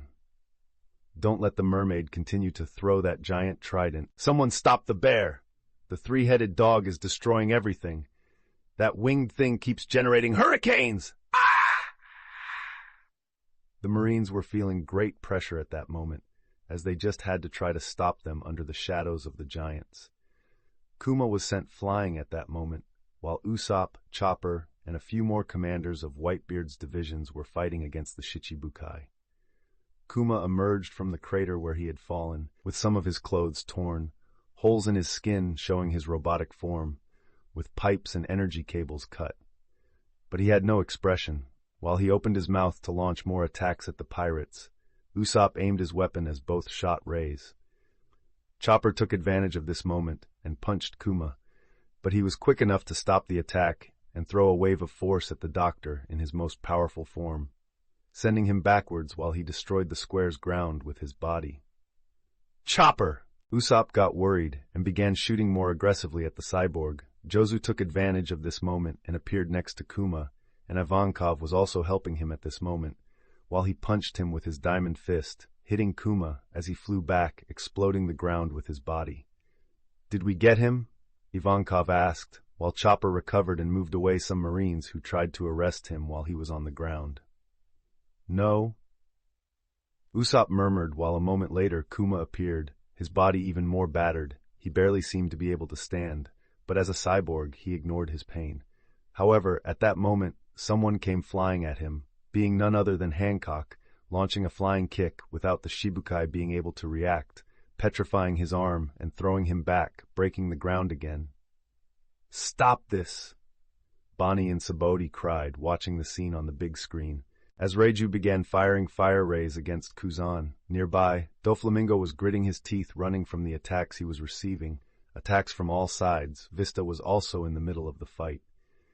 He was launching his threads when Vista continued to cut them, and even Vivi was launching wind slashes in his direction. Doflamingo had to start dodging the attacks, frowning. Nojiko appeared at that moment, behind him as he used his only arm to defend against the next attack from the bomb woman, exploding with her punch and sending him to the ground before creating an explosion. At the same time, Baby 5 launched several missiles in that direction, further exploding the ground. Is Doflamingo being defeated too? Some Marines exclaimed, stunned as that side was being destroyed, even amid the chaos from all sides, with Luffy and Whitebeard making the Marine headquarters tremble at that moment. They still paid attention to some specific fights, especially from their strongest allied forces. Suddenly, the ground began to transform into thousands of threads, as Doflamingo unleashed his awakening, shocking everyone, while the pirates looked serious, with the entire area becoming several threads, with Doflamingo emerging injured with yet another expression of anger. The pacifistas began to enter the square too. As Sentomaru led the pacifistas, he looked at the scenario not good for the Navy and began to act, putting the pacifistas to attack the pirates' rear guard, with the fleet captains, who had no choice but to fight him to not let them reach Whitebeard. Sentomaru looked at one specific fight and saw Reiju fighting against Kuzan, in a contest with no winner at this moment. He still remembered how the girl had kicked him that way in Sabaudi, knocking him out with a move before destroying the pacifistas. He still felt pain and decided to get even. Reiju was contesting with Kuzan, while she had an advantage against the Admiral's element when she felt a rain of rays coming towards her at that moment. "What?" she exclaimed, putting her phoenix wing in front to protect herself as the attack exploded above her and flew backward with the force of the impact, hurting herself a little. Quickly she used her power to heal, but could not help feeling a bit of anger from the attack from the side. At the same time, an explosion occurred suddenly behind her, while the ground was dug up with a line of dust rising, coming from the city where Luffy was fighting Akainu, as she was next to the execution platform. Kuzan, who was also surprised by the pacifista's attack on his opponent, frowned with the explosion arising, and he even saw Reiju being caught by it and ended up right in front of the execution platform, at a point below it, before anyone else got there. What is happening here? The surrounding Marines looked back, being the last line between the pirates and the platform. Sengoku and Garp, still sitting in the Admiral's chair, frowned with the smoke disappearing and an individual fallen on the ground at the tip of the explosion. Akainu appeared and was all battered. Meanwhile, ahead, the shadow of Luffy carrying Reiju in his arms appeared. "How have you been, my wife?" Luffy asked with a small smile to Reiju, while she, already healed from the attack of the pacifistas, just clicked her tongue and seemed to mock him, but gave a shy smile a moment later. Luffy just smiled and stood her up beside him, while his attention returned to the man fallen in front of him. "Are you going to stay there all hurt?" Luffy asked, as Akainu struggled to get up and looked at Luffy with hatred. Luffy suddenly stopped smiling as he walked up to the Admiral, with all the Marines watching that frightened. "This is for you almost killing my sister to get at me in Eni's lobby," Luffy commented with a dangerous tone, and quickly drew his pistol from his waist with a stone bullet, aimed to kill Akainu at that moment, while he squeezed the trigger. However, he had to move away, jumping from there as two explosions occurred at the same time in the place where he was, with two people trying to attack him. Being Sengoku himself and his grandfather Garp, as Luffy regained his balance and moved away a bit, the Marines also stepped back from them a few steps. Luffy in his still hybrid form looked at both frowning, since he really planned to kill Akainu there. "We will not let you kill an admiral, pirate monkey D. Luffy." Garp immediately growled at Luffy, maintaining his determination as a Marine. Luffy nodded in acknowledgement of who he was. "Well, it looks like I'm going to have to fight both of you," Luffy commented as he clicked his tongue and stretched his neck. It was time to start the final phase of his plan. Nearby, Reiju saw Admiral Kuzan approaching them and quickly unleashed her flames to stop him to let her husband fight the two alone, while Kuzan and Reiju battled once more. Marco also went to help her. Jinbei and Alvida also joined the group leading the war, approaching Luffy with all the giant members Robin and Lucy. Lucy exclaimed, approaching her brother still surrounded by two people set to execute him. "Guys," Ace murmured, seeing Luffy come so far to rescue him, while his father kept the Marines busy, even hurting as he was already starting to get exhausted from this battle. Whitebeard also saw the crowd forming in front of the execution platform and nodded satisfied with it. After all, they were finally almost reaching Ace. "Listen, everyone," he shouted, grabbing the attention of all his sons. "Help the Straw Hats with all your might. Ace is one step from being rescued," he exclaimed. "Yes!" Ace's brother is at the last point on the platform. He is facing the fleet admiral and the marine hero. The pirates soon began to exclaim, while Akainu saw a breach in front of him, turning into lava and entering one of the holes created by the earthquake fruit. He is good at making treacherous plans, but when it's time to die, he runs like a coward. Luffy mocked Akainu fleeing behind Sengoku and Garp, as Luffy turned his attention to the two, being the last resistance of the Navy for him to reach Ace. He surveyed the entire situation and nodded. "It's time to finally end this," he commented, taking the key that Hancock gave him, while Robin, still advancing behind Lucy, who was beginning to punch the Marines with the rubber fruit, saw this and nodded, preparing not to disappoint her husband. Luffy was a bit exhausted from using Conqueror's haki, so he couldn't try to knock down those Marines at that moment, since he wanted to conserve strength for those two, knowing that he couldn't defeat them alone, but could certainly distract them long enough to free Ace. Justice or family, that was what those three facing each other would decide in the next moments, as Luffy faced off the two preparing to fight. Chapter 329, War 23, Third-Person POV. Marineford, first half of Grand Line. Luffy immediately burst through the ground and charged at the two opponents in front of him, closing the distance against the first, who was none other than his own grandfather. Garp also advanced towards the challenge posed by his grandson, raising his fist as Luffy did the same, and the moment their fists collided, a massive explosion erupted in all directions. Both fists remained evenly matched as bolts of armament haki expanded against each other. For the first time, Luffy was holding his own against his grandfather, the Marine hero and one of the strongest people in the world, albeit he was maintaining his hybrid form, the Moa Moa no Mi, and his haki to stand up to his grandfather. "You really have become strong since the last time, kid," Garp couldn't help commenting, feeling the pressure of Luffy's strike as everything around them began to crack and fly. Even many of the Marines who were still making the last stand against the pirates were blown away, screaming and unable to do anything but fly. Luffy was managing to stand up to Garp's attack until, even though the ground began to tremble and the earth started to give way, the same platform began to shake with Ace on top, starting to sway. Garp, seeing this, maintained a sparkle in his eyes, and he began to unleash something with his other haki while his hand began to wrap with the coating of the king. "Are you going to use that already?" Luffy couldn't help but complain and also began to wrap his strike with the king's coating, which he had just learned, but was far inferior to Garp's. The strike exploded the next moment, while Luffy ended up losing the battle again, flying backwards, but not too far as he managed to stay a few meters from the impact. He really holds the title of the Marine hero after countless battles with Roger and other big fish. Luffy felt his entire arm tremble and ache after the clash. His moment of reflection didn't last long as he shook his arm a bit to ease the pain, because while the area around him was enveloped in smoke, a glow emerged above him, and he saw Sengoku appear in his Buddha form, using his palm above him, spinning a shockwave and sending him flying back a few meters, while keeping his feet to break the advance. "This is not going to be easy," Luffy murmured, but soon a glimmer arose in his eyes thinking about this situation. This is also a good opportunity to learn and evolve. Quickly, he activated his Moa Moa no Mi ability, enhancing strength and speed to increase his learning 100x.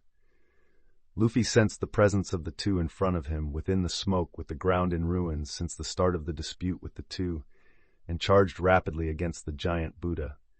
Sengoku quickly sensed this and placed his palm against Luffy, generating a blast of flames with the fleet of his beast, but he began to lose, being driven back. It also didn't help as Garp appeared at his side and punched him again, feeling his arm bone break with his grandfather's fist trying to protect himself from him. "Why did you suddenly get so weak?" Garp was a bit surprised by this. After all, his grandson should withstand that blow. Despite the pain, Luffy did not complain, and his body was sent to the excavated ground. He was taking a big risk, but he didn't want to miss the opportunity to learn from it. He quickly used Icon Healing and began to recover instantly. "Luffy!" Lucy shouted without knowing what was happening inside the smoke that Luffy, Garp, and Sengoku had created, but she knew that Luffy was having some trouble in the end. "Let's go, we're almost there," Robin commented as one of the vice admirals in front of her also helped the Marines in the last line. "We're not going to let you through," Tsuru said. She was doing her part, and more vice admirals began to emerge. Dalmatian, Cancer, Yamakaji, Strawberry, Doberman also landed with the Marines. "The vice admirals are helping us." The Marines gained some morale, but in the next moment, all 5 admirals had to defend themselves against Hachi, Nami, Shirahoshi, Chuchu, and Beppo, who attacked appearing behind Robin and Lucy. "This is bad." Tsuru frowned as she looked around. A fight between the vice admirals and the Straw Hats in giant forms began. "Isn't there anyone weak in this crew?" She couldn't help but murmur as she saw the vice admirals start to lose the advantage to some of them, and others managing to hold them equally. "Miss Tsuru, please, let me through to save Ace," Lucy exclaimed as she approached the vice admiral. "Sorry, girl, but I'm fighting against the pirates. It's a pity you chose this side. You could have been the future of the Navy," she commented sadly to Lucy.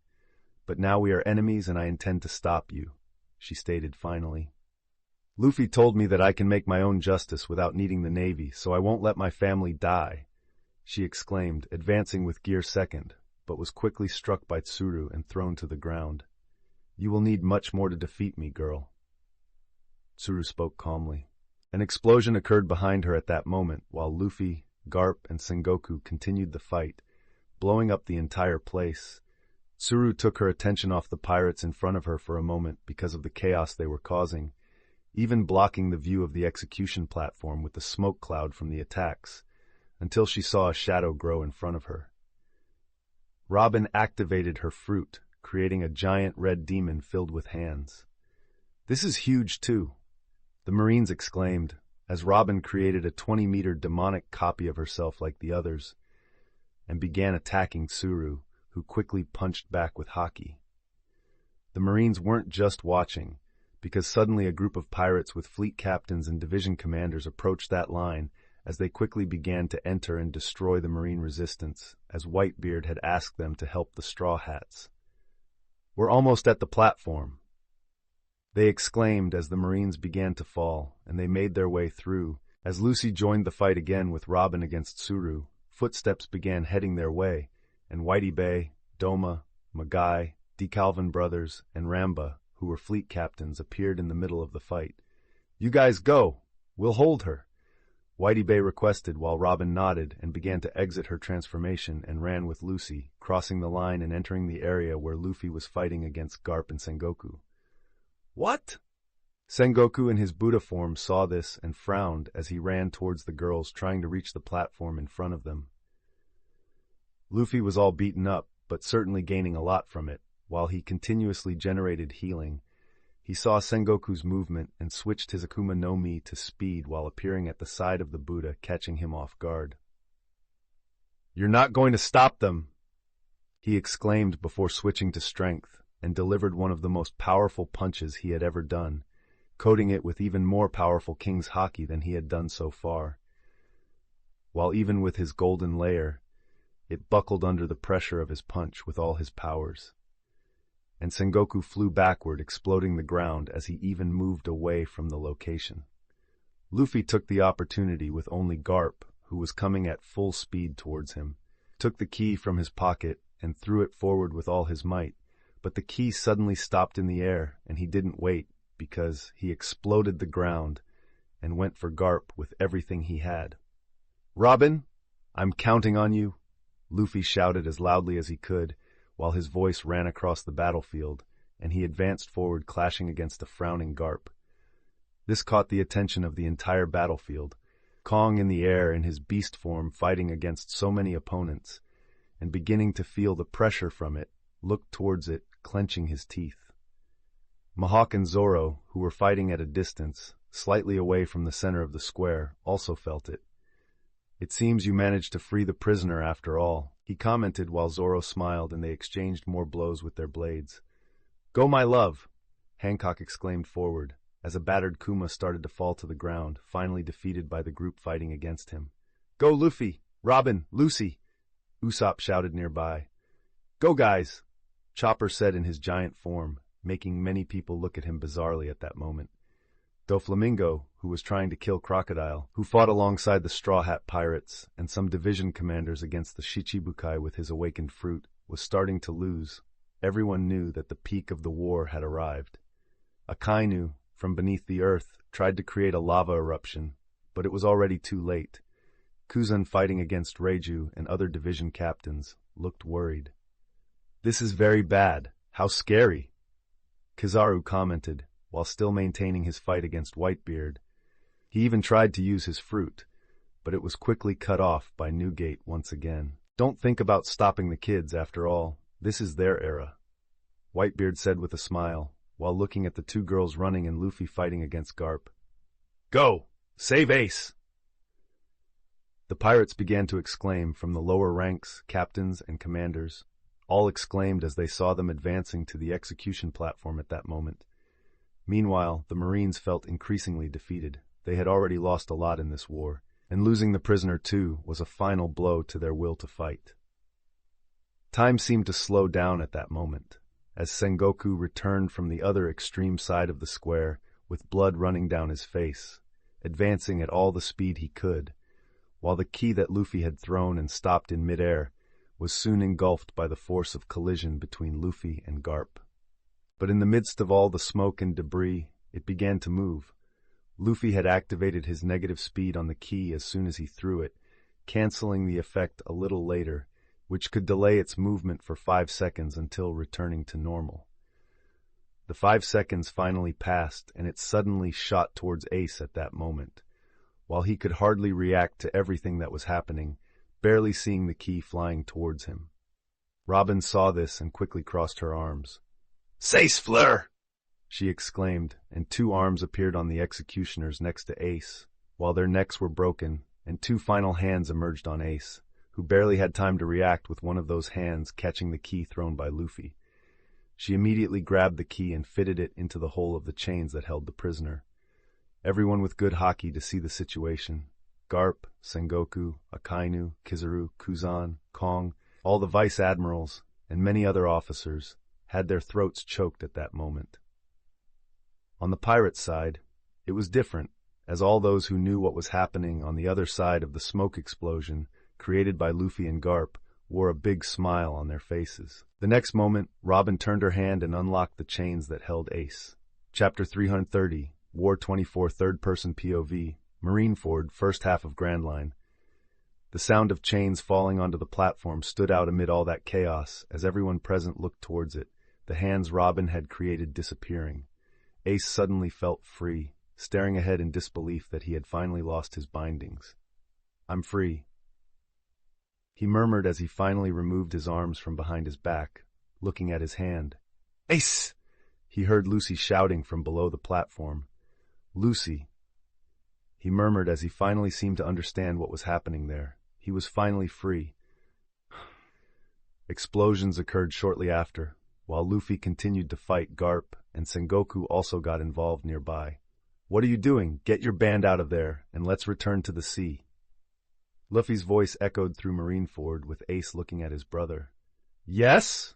he commented as flames began to emerge, finally showing the whole of Marineford and the world that he was free. As all the forces of the Navy and the world government gritted their teeth, all the pirates and their allies opened their eyes to see Ace stand up before raising his fist upwards with flames and creating the Whitebeard flag in forms of red flames atop Marineford as he exploded for all to see. A silence lasted only a second before everyone opened their mouth. The sound was heard throughout the square as all the pirates in unity made their collective cry, overshadowing all sounds of Marineford, making the place tremble, while the pirates of Whitebeard exclaimed in a joint union of emotion and joy, for finally the one they were here fighting and losing their brothers for was free, was finally free. Their goal after all the sacrifice was finally achieved. "We did it, Ace is free. We showed the Navy what happens when they try to execute one of our brothers. Now we can return to the new world. Let's go, folks. We did it! Ace is free!" Exclamations echoed throughout the place as everyone celebrated, and the sailors looked on in a state of defeat as the flames consumed the place until they disappeared. "Looks like that kid is finally loose," Whitebeard murmured with a smile, while Kizaru still had his mouth open and forehead furrowed next to him. "Kobe, this is bad," Helmeppo shouted with his hand on his head at a distance. Kobe looked dazed at this. He had just woken up after being knocked out by Lucy, and as soon as he saw the battle he was shocked. "You really did it, Luffy," he murmured. Despite seeing many comrades dying in this war, he couldn't not say that this was amazing. "Boss Buggy, they did it," a prisoner murmured. "They really managed to rescue Ace from the fist of fire." Another murmured, equally surprised. Everyone in the group looked at it dazed a little near the entrance of the square while filming the flames in the sky. They did it, Buggy commented in front of the group as he turned the camera to the whole event. He did it. Someone murmured at that moment in Sabaudi, "This is amazing. The Navy is going to lose all the face it had after this war." Another commented, "Those damn pirates, how can they win?" Another citizen spoke, clearly on the side of the Navy. The whole world was watching this shocking scene where Ace of the Fire Fists gained his freedom, while the pirates maintained morale.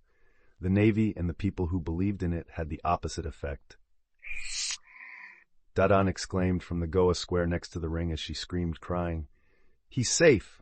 Ace managed to get free, thank goodness!" She continued exclaiming, "Whoop!" Slap didn't shout like her, but smiled satisfied with the direction of the war, though he didn't want to show his satisfaction publicly. The same could not be said of the Queen. "Luffy and his friends did it! This is so good!" she exclaimed joyfully while clapping, and her ministers tried to get her not to show so much favor openly. The whole world was watching this scene, while they discussed whether it was good or bad, while in the war, the one who was the center of attention at that moment looked at the battlefield. Ace smiled while enveloped in flames around his body, and placing his hand on his hat, he finally jumped from the platform, landing at her feet the next moment, while smiling and looking at all of Marineford. "Ace!" Lucy exclaimed as she jumped into a hug with him. "It's good to see you too, Lucy," he spoke, affectionately touching his sister while looking at the Marines around them, with some still being held by the captains of Whitebeard's fleet and the Straw Hats. "We should get out of here now," he said as Luffy nodded, and Robin was also ready to start leaving. He quickly prepared his flames and launched them at the nearby Marines who were raising their weapons against Ace, as they exploded and flew away the next moment. "Come on, the path is clear," the pirate captains exclaimed as they cleared the way for him. Suru had been buried in the ground after so many captains fought against her. The giant Straw Hats also quickly threw some defeated vice-admirals to the ground. Nami, Babo, and Shirahoshi managed to defeat their opponents, while Chuchu and Hachi still had some difficulty. "Let's go," Robin commented as they began to run through the space opened by their comrades. "This isn't going to happen," Sengoku exclaimed as Luffy exchanged blows with Garp, but he quickly moved to stand in front of the fleet admiral, even taking a hit. He wouldn't let Ace be stopped as his body exploded against the ground, but successfully preventing Sengoku from advancing against Ace. Kong was also having a very bad situation, starting to lose the battle a while ago, and even in his most powerful form, he couldn't deal with all those pirates. "What?" He felt a blade enter him, with Lami using her awakening, as the other Straw Hats found an opening in his defense.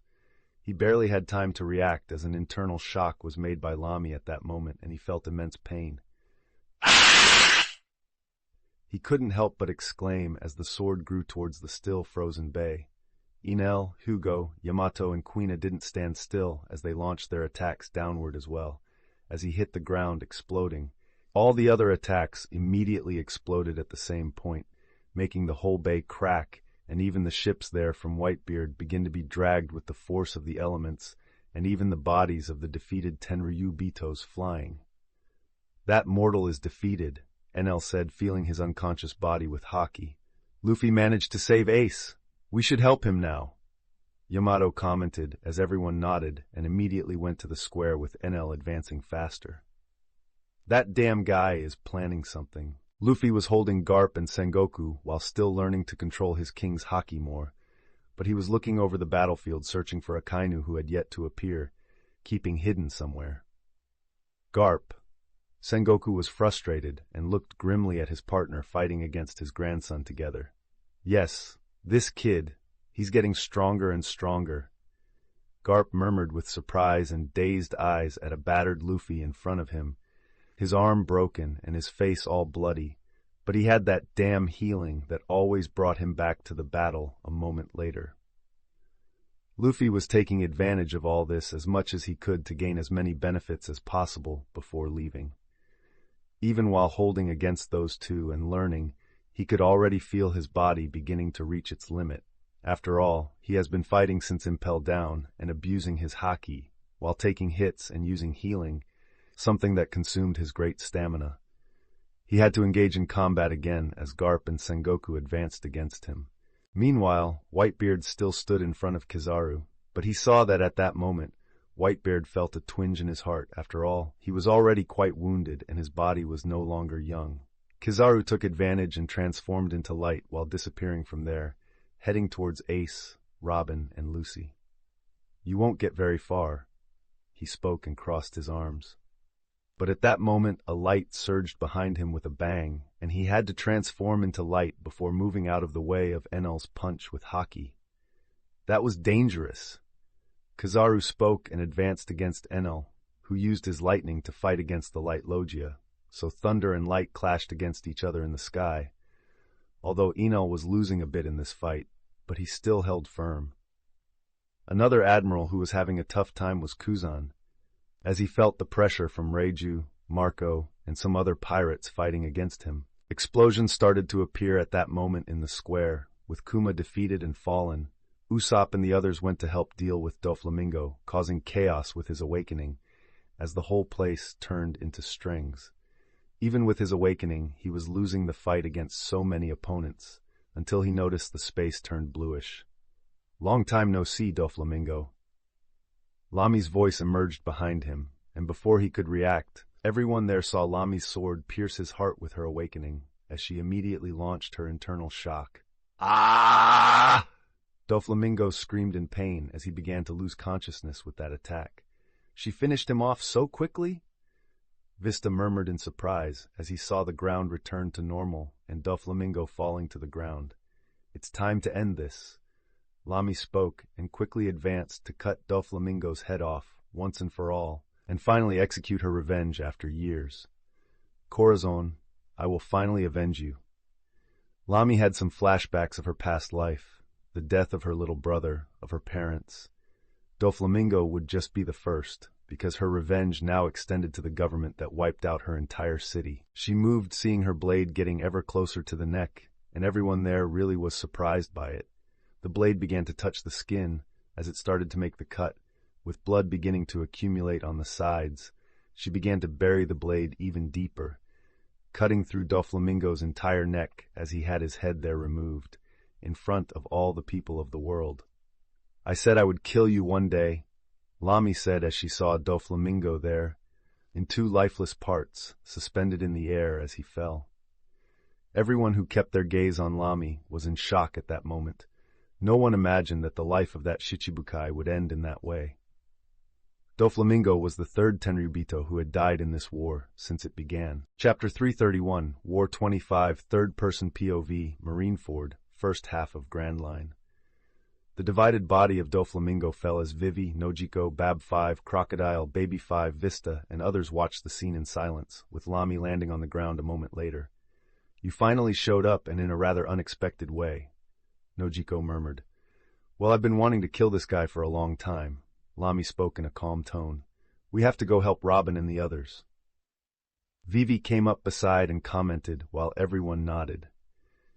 Baby 5 looked at Doflamingo's head for a while, and shrugged in the end.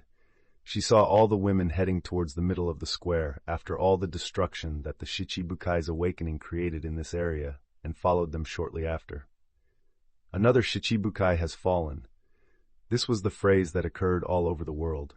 "No, he was killed." Someone else reminded, because unlike Kuma and Moria, this one was eliminated like a dog by a member of the Straw Hats. The elders were also not happy about this at all. After all, Doflamingo was one of them, and they were almost roaring from the Castle of Power. But the place most affected in the world by this was Dressrosa itself. People watched the screen of the ongoing war paralyzed. Hey, Doflamingo has fallen," a citizen asked. "The boss is dead?" A member of the shock organization was wondering if what he was seeing was real. "Doflamingo? Died!" Dellinger exclaimed. "This can't be happening? Joker is dead?" Treble couldn't believe what he was seeing. "This is not possible," Pika exclaimed in his characteristic high-pitched voice. "He is really dead?" Princess Viola looked at it speechlessly from a distance. "This really happened. What will happen to this country now?" She also couldn't help but feel skeptical and worried at the same time. She quickly left there and went straight to find her niece. After all, she didn't know what could happen to this country now that Doflamingo was dead. Meanwhile, the news of another Shichibukai's fall soon spread everywhere. Sengoku stopped punching Luffy at that moment and looked frustratedly in that direction. First Kong defeated and now Doflamingo. Can this get any worse? He growled, and the next moment, he looked up with a huge shadow emerging from all that destruction. "He is coming!" Garp commented, and both Garp and Sengoku jumped before that part of the ground was destroyed with a huge body breaking the ground. Luffy emerged from the destruction a while later, looking a little surprised with Whitebeard appearing there to fight him. He stood beside the man.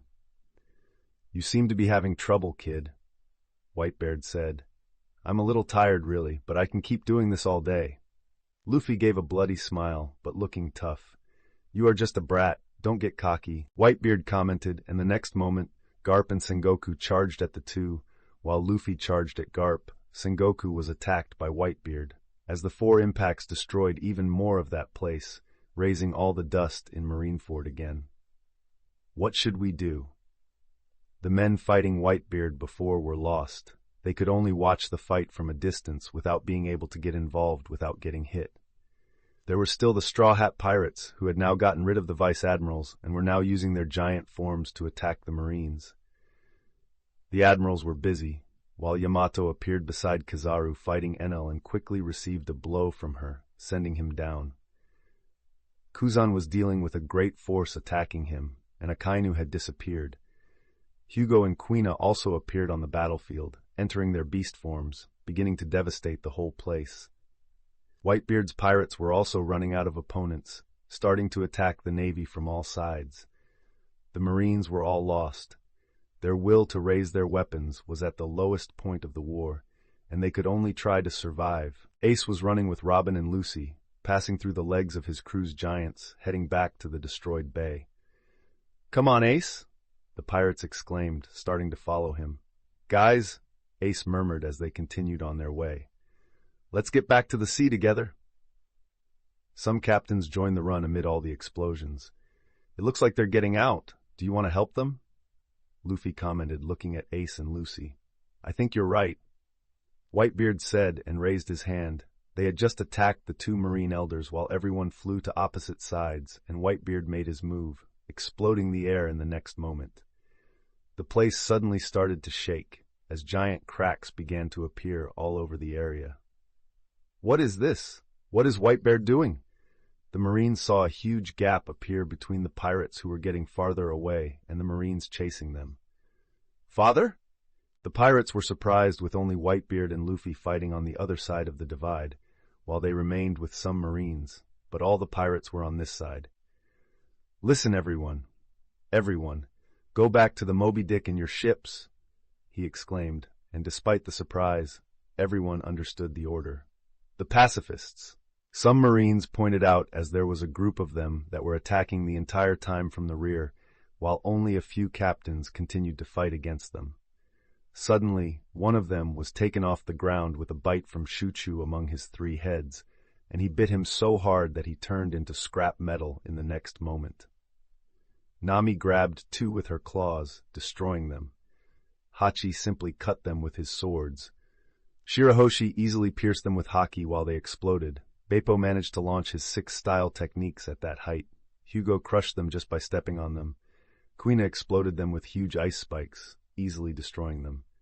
Nojiko, Vivi, Baby 5, Chopper, Jinbei, Crocodile, and Ivankov also went to help them. The commanders, now free from their battles, also began to destroy everyone along with the Straw Hats. Usopp and Lamy hadn't made any move yet, just watching the battle from above, since Kuzan and Kizaru were at a disadvantage in their fights.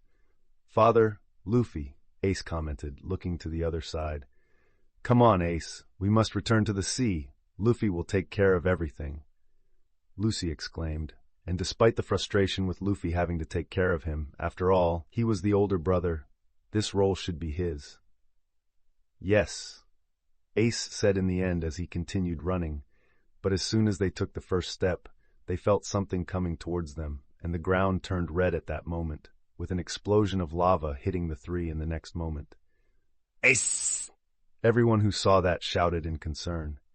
That place became a lake of lava, while the Admiral, still hurt from the fight with Luffy, appeared from the middle of the lava, his frustrated look gazing upwards. After all, he was in a bluish field, with Lucy, Robin, and Ace appearing in another place after being teleported by Lamy, who quickly acted as soon as she sensed the Admiral coming with her haki.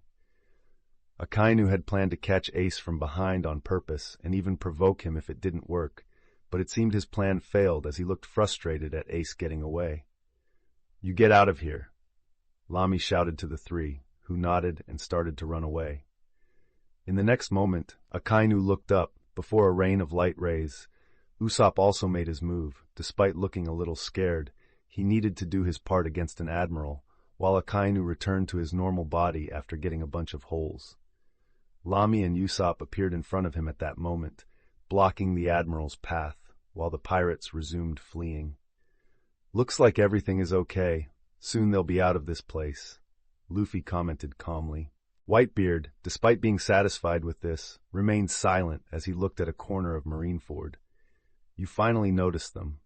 They've been there for a while," Luffy commented calmly as a giant appeared behind the platform.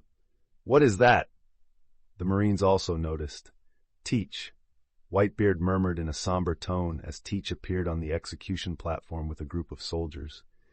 But he did not have the expression Luffy remembered from the anime, as his face seemed cautious and frustrated. Teach came to the war expecting to find Whitebeard in a near-death state or even dead, but he didn't count on how easily the Marines were losing to their enemies. Despite Whitebeard being injured, Luffy was by his side, which greatly complicated his plans after the fight they had in Impel Down. "Teach." The members of Whitebeard's crew looked at him stunned, gritting their teeth in anger at this man appearing here. The Marines looked so bad. To think these guys would cause so much damage, Shiryu said as he saw the fallen Shichibukais, except for Hancock and Mihawk fighting at a distance with Zoro, neither of them stopping their duel of swords, which seemed like it would take days to be decided. "Captain, what should we do?" Burgess asked, a little lost with the dire situation. "We should." Before Teach could answer, the platform suddenly exploded, catching them by surprise. It was Whitebeard who did this, pressing his fist in the air. "You want to deal with them? Go ahead. I'll handle these two for a while," Luffy said as Whitebeard nodded seriously. He intended to help Monkey D. Luffy, but Teach was a matter he had to handle personally.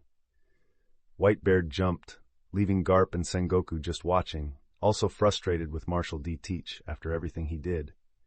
"Well, looks like it's us again."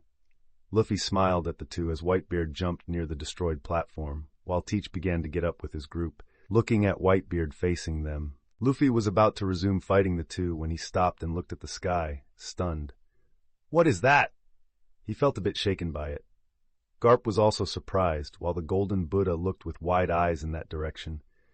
"What is he doing here?" His voice was filled with nervousness. "Who is that?" Whitebeard turned, even leaving his attention on Teach as he felt a very powerful being coming to Marineford. The pirates continued running to the broken wall, while the pacifists were all defeated by those who fought them easily, and Sentomaru was lying unconscious on the ground. "They are fleeing," said a Marine with a look of defeat. "What else can we do? Look at the size of that hole," another murmured. "We're almost there." In contrast to the Marines, the pirates were finally seeing their escape. "Let's go," Lucy shouted hopefully, but then the other hockey users quickly turned their gazes to the sky, all feeling danger approaching. "Who is it?" For the first time, Zoro and Mihawk stopped fighting to look at it. Suddenly, a meteor fell at high speed towards the front of the marine wall, colliding with the ground and exploding the area. "What is that?" The pirates exclaimed, all stunned, as a shadow emerged and an old man appeared, an elder finally showing himself to the world for the first time in this era. Chapter 332, War 26, Third-Person POV. Marineford, first half of Grand Line. In the middle of the sea, a ship was sailing as a pirate group approached Marineford. Shanks looked up at the sky, darkening in the distance as the shadow of a huge serpent circled above. "Shanks! What can we do? That's Kaido!" exclaimed one of the crew members on the ship. Shanks watched with a furrowed brow. "What's going on there? Why are so many of them heading to Marineford too?" he said with a grim look. "Yes, it seems this war is bigger than expected. He's already the third one. First that old man, then that guy, now Kaido himself. I thought we had dealt with him with that madness in the New World, but it wasn't enough," Beckman said in a very serious tone. "We should hurry," Shanks murmured, contemplating the possibility of heading alone to Marineford, but it would be too risky for him to get involved by himself, and it was better to go with his crew. "Full speed ahead!" Then he just asked to speed up the ship, and so they quickly headed towards the eye of the storm forming at that moment. Meanwhile, in Marineford, the smoke from the explosion made everyone running to the frozen bay freeze in place, wondering what was happening as the smoke began to settle. "Who is this? What's happening here?" Lucy exclaimed, a bit lost, as Ace beside her, Robin, and the others all stopped in the midst of all that smoke, sensing the danger there. "Who is this?" asked Jozu with a furrowed brow, while the other commanders and pirates from Whitebeard's fleet looked confused. Even the Marines were a bit in that state. Except for the hockey users, who were practically frightened as a shadow emerged from the midst of that destruction, the others didn't quite understand what it was. It's really disappointing to see how the Navy has come to this state while all its greatest forces are being hindered by rookies who have just entered the sea, but I can't blame them. The voice echoed across the battlefield as someone emerged with a cane from a small hole he had created. "Even our holy knights in Kong are defeated." "An old man? Who is this old man?" Lucy asked, a bit confused, while almost no one there knew the identity of that man in that place. "I don't know. I've never seen him," said a Marine, facing such an unlikely scene in the middle of that place as he tapped the ground with his cane. "It's just an old man. Let's just kill him," said a pirate. "Don't make any moves," shouted Fossa as he put his hand in front of that pirate. "Why not? Let's finish him off," the pirate insisted. "You don't understand. My instincts tell me to get out of here as quickly as possible," exclaimed Fossa again. In Sabodi, people also looked a bit confused, not understanding what was happening there. "Who is this old man?" Kid, with the same confusion about that new character on the screen, asked among the pirates. "Does anyone know him?" A reporter looked at his colleagues as he shook his head negatively, not recognizing him either. "I don't know. I've never heard of this man.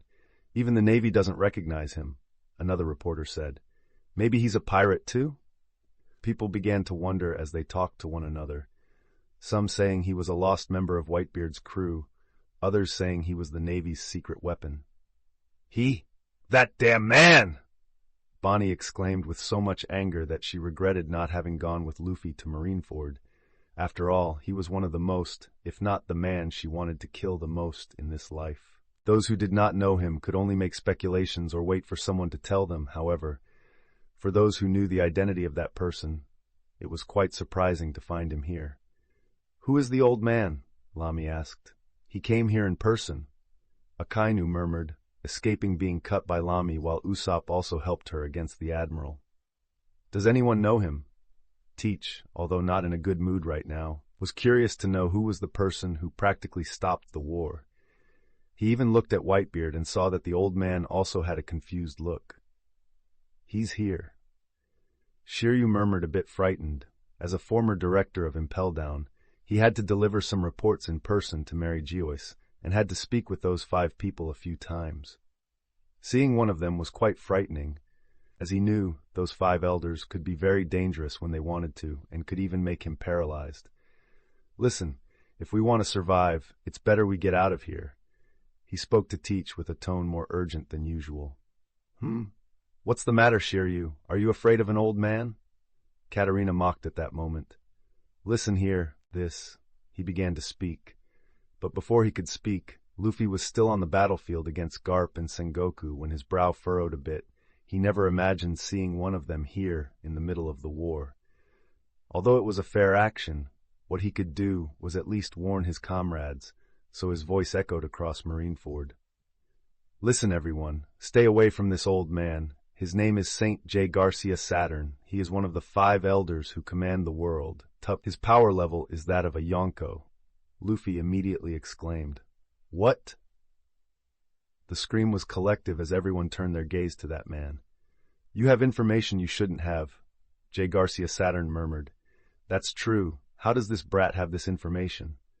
A mental voice inside J. Garcia Saturn was heard. It was another elder speaking mentally. After all, they can maintain contact with each other through telepathy. "Anyway, let's destroy him here." J. Garcia Saturn gave his response. "All right, finish them all." Another Gorosei spoke through telepathy. "He's one of the 5 elders?"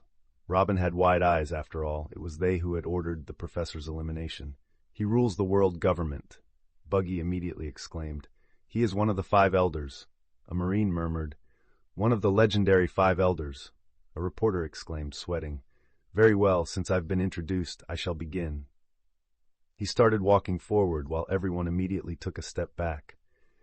"Today, I will not rest until I kill Nico Robin, Beepo, Monkey D. Lucy, and Monkey D. Luffy." He announced his 4 main targets, surprising everyone. Why does he want to eliminate just these 4? Not even Ace is among them. A pirate murmured, not understanding. "Why does he want to eliminate them?" Ace exclaimed next to Lucy and Robin, as his arm caught flames. He wouldn't mind facing someone like him. Even though the pirates didn't understand why this being, appearing for the first time to the world, didn't have targets like Ace and Whitebeard, because as much as they were a threat to the Navy, Saturn didn't see them as a threat to the government. But these last 4 were different. They were a threat to be eliminated. "Sk," Robin murmured and prepared for the fight, being one of the people closest to there. "I won't let this old man hurt us," Lucy murmured, getting into a fighting stance as well. Saturn just scoffed and unleashed his haki, and the next moment, a rain of black lightning struck Marineford. Everyone there immediately felt the great power of an elder for the first time. "What is this? I'm trembling," Vista murmured with wide eyes. "Is there someone so strong hidden all this time?" Jozu murmured. Enel and Yamato fighting with Kizaru furrowed their brows. The same could be said for Reiju and Marco against Kuzan and Lamy and Usopp against Akainu. Luffy was looking seriously at this. He had never felt such powerful haki. "We have to retreat from here. We're not ready to defeat one of them with so many opponents dividing us."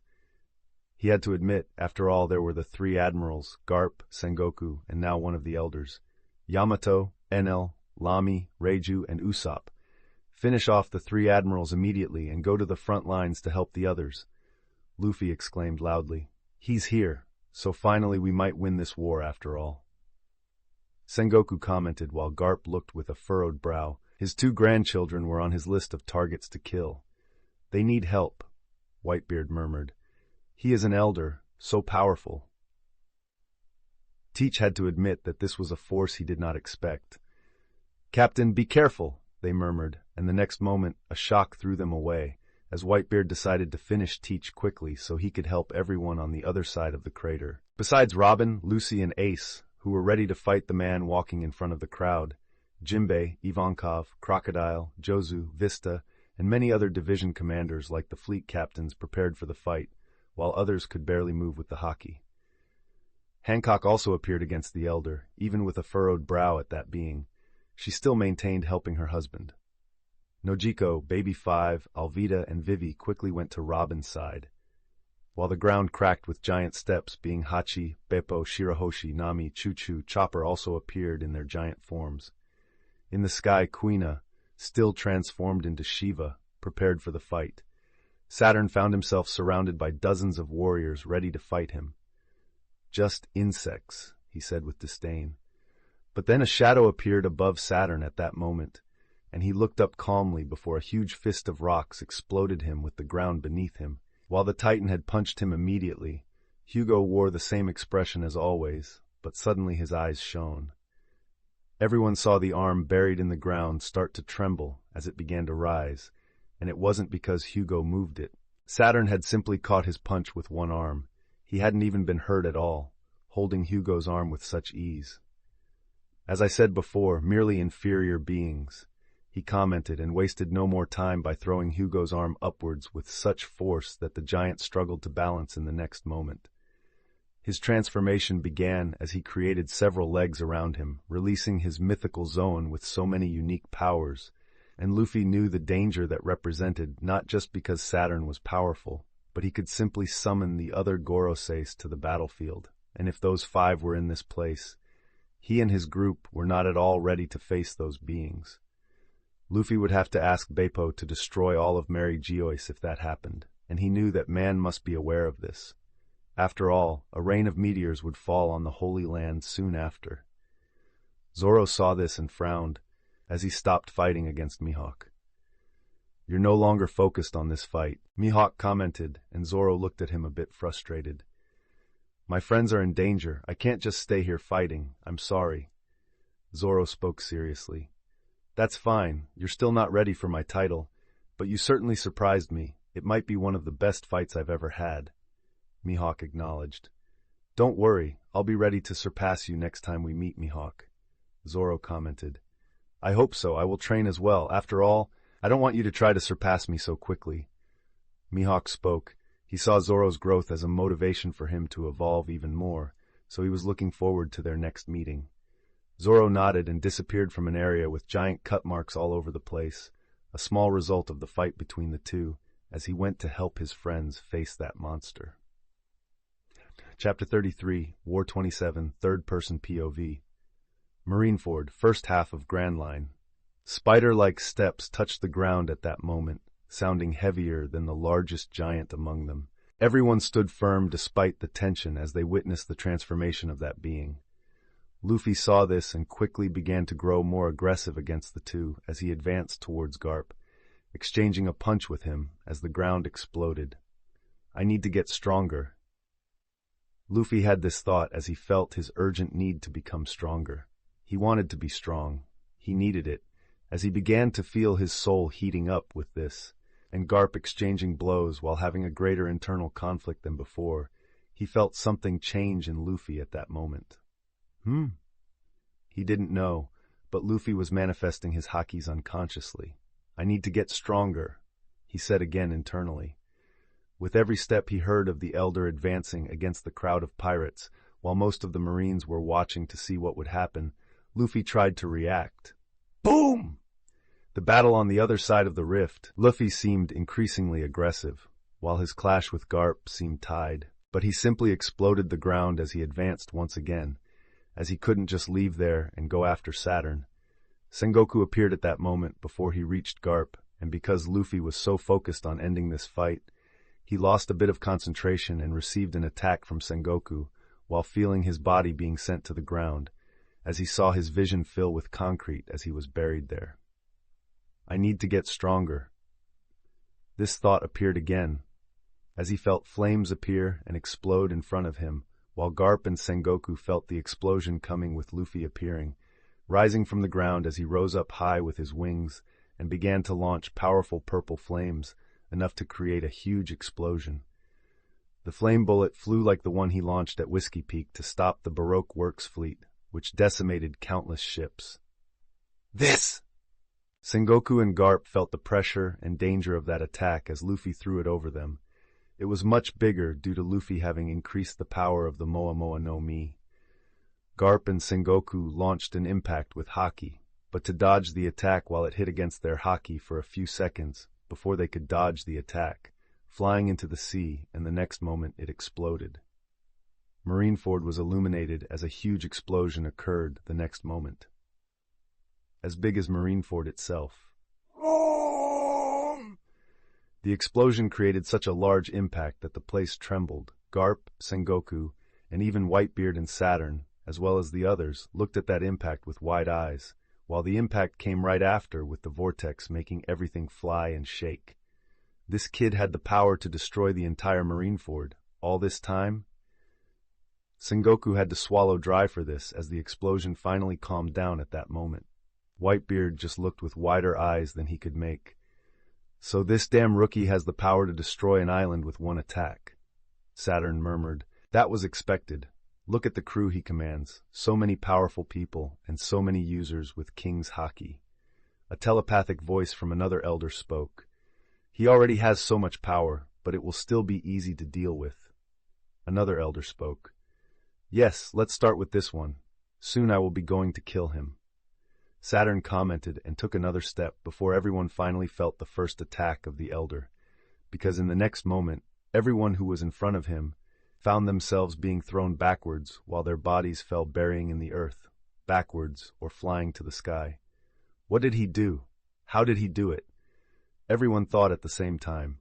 Luffy saw this while he was suspended in the air and did not waste time as he advanced against his grandfather. "I need to get stronger," he murmured. "You are getting irrational like this, kid." Garp complained while exchanging another fist against Luffy, as his grandson continued to seem to react again, manifesting his hakis unconsciously, but this was also harming him. "Clear your mind. Don't let your worries dominate you." Garp spoke in the midst of the clash, surprising Luffy with his grandfather teaching him there, even though they were enemies. "You can save Luffy and Ace from that situation. You need to be stronger." Garp had this thought, wanting to believe in Luffy internally. Luffy tried to attack him, but again was thrown back without many changes from before. "I need to get stronger." He kept thinking this as he dodged an attack from Sengoku, who started attacking him there, more fiercely after seeing Luffy's attack that could simply destroy Marineford. Luffy continued to dodge before throwing a punch that dragged the Buddha a few meters while defending himself with Luffy's arm. Luffy felt something. He could feel his strength increasing at that moment, as if the Moa Moa no Mi fruit was reacting to his desire to become stronger. "I can feel it. 120 times, that's my limit." Luffy commented as he began to feel his speed enter a state of 120 times, exploding the ground as he flew like a flash. Sengoku and Garp did not expect such a big change, and Sengoku was the first to be punched by Luffy, advancing to Garp right after receiving a blow from his nephew, while both were sent flying on that side of Marineford. Luffy stopped paying attention to them while his gaze fell to the battle happening there in the middle. Zoro had emerged and tried to cut the Elder, who stopped him at first, and they engaged in a fight between the two. But shortly into the fight, Luffy saw his swordsman being hit and thrown back. Luffy gritted his teeth as Garp again came back to fight him, and Sengoku right behind. He knew that even with his increased strength, it wasn't enough to defeat them. "I still need to get stronger," he murmured internally, as Garp advanced against him, and he did not stay behind, while throwing a punch at him. His haki continued to manifest unconsciously. Luffy exchanged punches with Garp while seeing a concern in his grandfather's eyes. He was worried about his family. "Come on, kid. You can save them. You need to get stronger." He heard Garp's voice, which was practically begging him to do something. "I'm trying," Luffy responded with concern as he continued to counter Garp's punch. "Do you want power?" It was at that moment that an internal voice suddenly emerged. "Do you want power?" the voice repeated. "What is this?" Luffy murmured as the whole place exploded with the clash. He had not heard this voice since the events at Kokoyashi village. It was his mythical zone. For some reason, it was also manifesting. "Do you want to get stronger?" The voice of Ifrit once again resonated in his consciousness. He gritted his teeth. "Yes," he yelled, all while defending himself from the external attack. But Sengoku hit him again. "Unleash your power, but there will be a price." He heard this as he stood up. The situation in front of the square was not good at all, as everyone was thrown back once again. No one could confront the Elder head-on, as they launched all their elements and power at him together. But the Elder always came out without a scratch, no matter what they used on him. "Price." Luffy murmured and unconsciously received all this information from his fruits. The price was that he could not use his fruits for a while, as he forcibly released his power. But also, if he used his maximum abilities, he would be a common user for a while, but still with the weaknesses. "So be it. I need to increase my strength," Luffy admitted, as he began to give in to the maximum strength of one of his fruits. He felt at that moment his Moa Moa no Mi enter its current maximum potency, while everything was in slow motion. "I feel like I can do anything, that my limits are all broken," Luffy murmured, feeling that he had reached his peak. Garp and Sengoku, prepared to fight as they had several injuries after fighting so much with Luffy, felt that the pirate in front of them had changed. "Luffy," Garp murmured, as he felt his grandson still unconsciously releasing his haki. but he suddenly became extremely dangerous, seeing him close his eyes for a moment before opening them again. The situation was not easy at all, and even against so many, Saturn was crushing them. Hancock was fighting him now, but she found herself cornered while everyone had been thrown back. Whitebeard was trying to do something as he began to crush Teach's pirates, unable to do anything with Whitebeard still being in a much better state than he had anticipated. "All right, I'll do this." Luffy looked at his two adversaries, released 200 times, 100 times in speed, and 100 times in strength. Luffy murmured as he felt his body become much stronger. He was now not only fast but powerful. He disappeared the next moment. Garp immediately felt his speed as before, while predicting his attack with his haki. But as soon as the two fists collided, he was extremely surprised by the power of his grandson, being thrown backwards.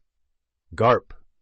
Sengoku exclaimed, before Luffy switched to 200 times speed and appeared in front of the Buddha, while he put his hand in front. But as soon as he received a punch with 200 times the strength of Luffy, he was immediately thrown back like a rocket. Boom! "Fleet Vice Admiral, Hero Garp!" The Marines exclaimed, stunned by that, not imagining how two of the strongest in the Navy were thrown like rockets by the rookie who suddenly became much stronger. "I feel," Luffy murmured as his haki began to become more controlled at that moment. He began to reach a new level. He looked to one side while Garp appeared at that moment. "I've seen this before it happened. I can see the future." Luffy was quite surprised with this. His haki was auto-evolving as he had the desire to become stronger. Although not complete, he had already reached a new level. He looked at his hand as the armament haki also manifested, being the advanced form of emission, one that he had been trying to reach in recent months, but it was extremely difficult. However, it finally began to appear. Just like the observation haki, it was not complete, but it had reached this level. His manifestation of the king's haki was also getting stronger. His layer was more solid than before. He felt increasingly in control of this bad situation. Garp advanced towards Luffy, and he could almost see it in slow motion. He faced his grandfather head-on, with his punch reaching the face of the Navy hero with all his possible strength. "Luffy, save them." Luffy opened his eyes while hearing his grandfather's last words. It was obvious that Garp let Luffy finish him off this time, so that he could also fight Saturn. Sengoku stood up on the other side of Marineford, seeing Garp destroy a part of the city with his body before falling to the ground and not getting up again. He tried to act, but quickly a ball of energy with purple flames advanced against him like a bullet. This! It came so fast that he didn't have time to react, as the entire area exploded with him at the center. Luffy no longer wasted time with them, as he moved to the front of the square with the fight with Saturn. While everyone had fallen back, and Hancock tried to hold back the Elder so that he wouldn't kill anyone from Luffy's crew, but this put her in danger, and Luffy had to act faster, even forcing his fruit, exceeding the previously established limit and making it enter 240 times his speed. Chapter 334, War 28 Third-Person POV. Marineford, first half of Grand Line. Everyone was beginning to fall before the power of Saturn. This Elder was fighting against everyone at once, and even under a great pressure from several simultaneous attacks, everyone could see he was barely getting hurt, no matter how much they attacked him.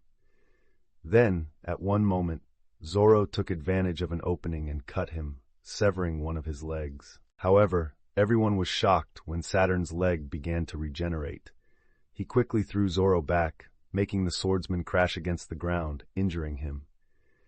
The situation was not easy for the others either, especially when all had strength below that of Zoro.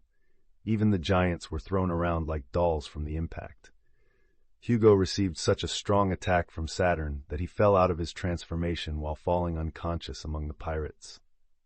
Saturn could also drain life energy with just his gaze, and this made numerous low-ranking pirates fall in the middle of the battle that was just beginning. "Why is it so hard to beat him?"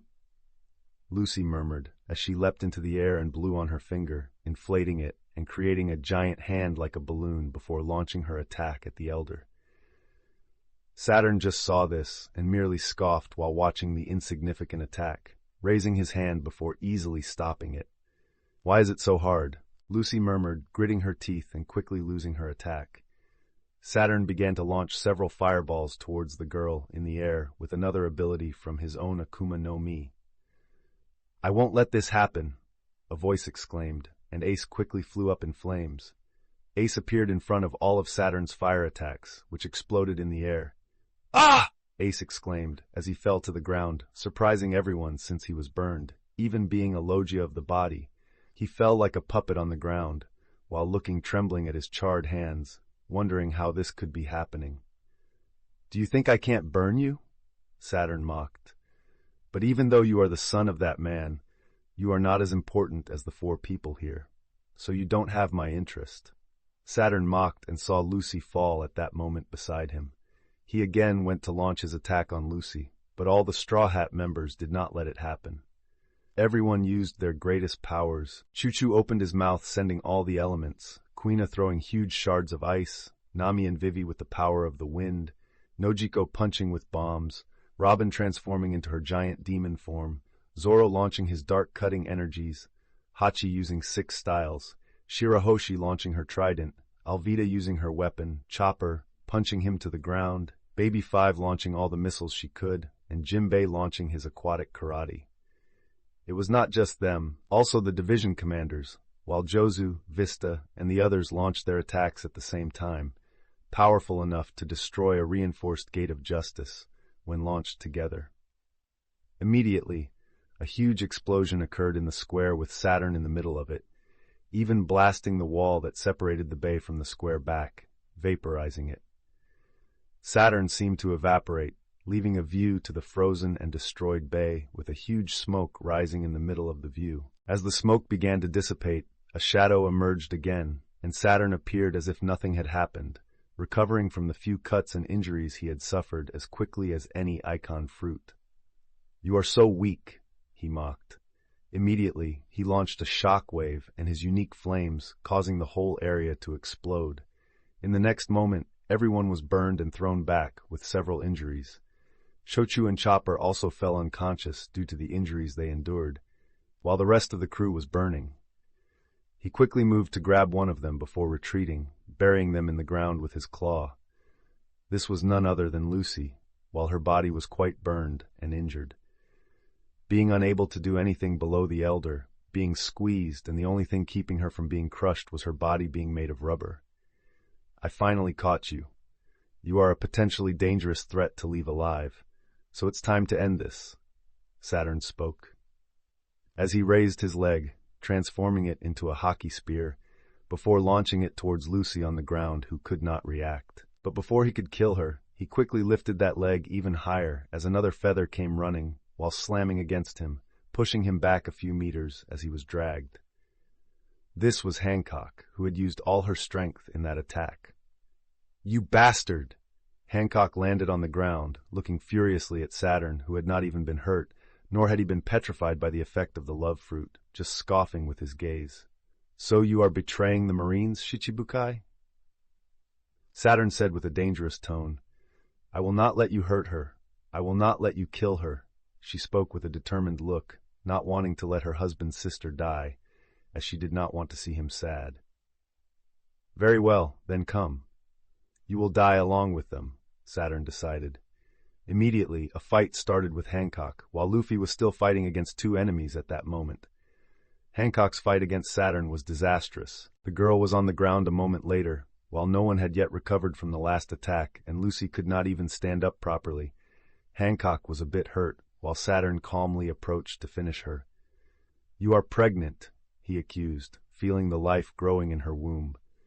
"But that does not matter. You will die here," he spoke, about to thrust one of his claws into the Shichibukai, with Hancock looking at him furiously. But before anyone could intervene in that execution by Saturn, a swift shadow appeared, so fast that the ground exploded as it passed through the entire square. The Marines did not even notice what was happening, only realizing when the explosion threw them away.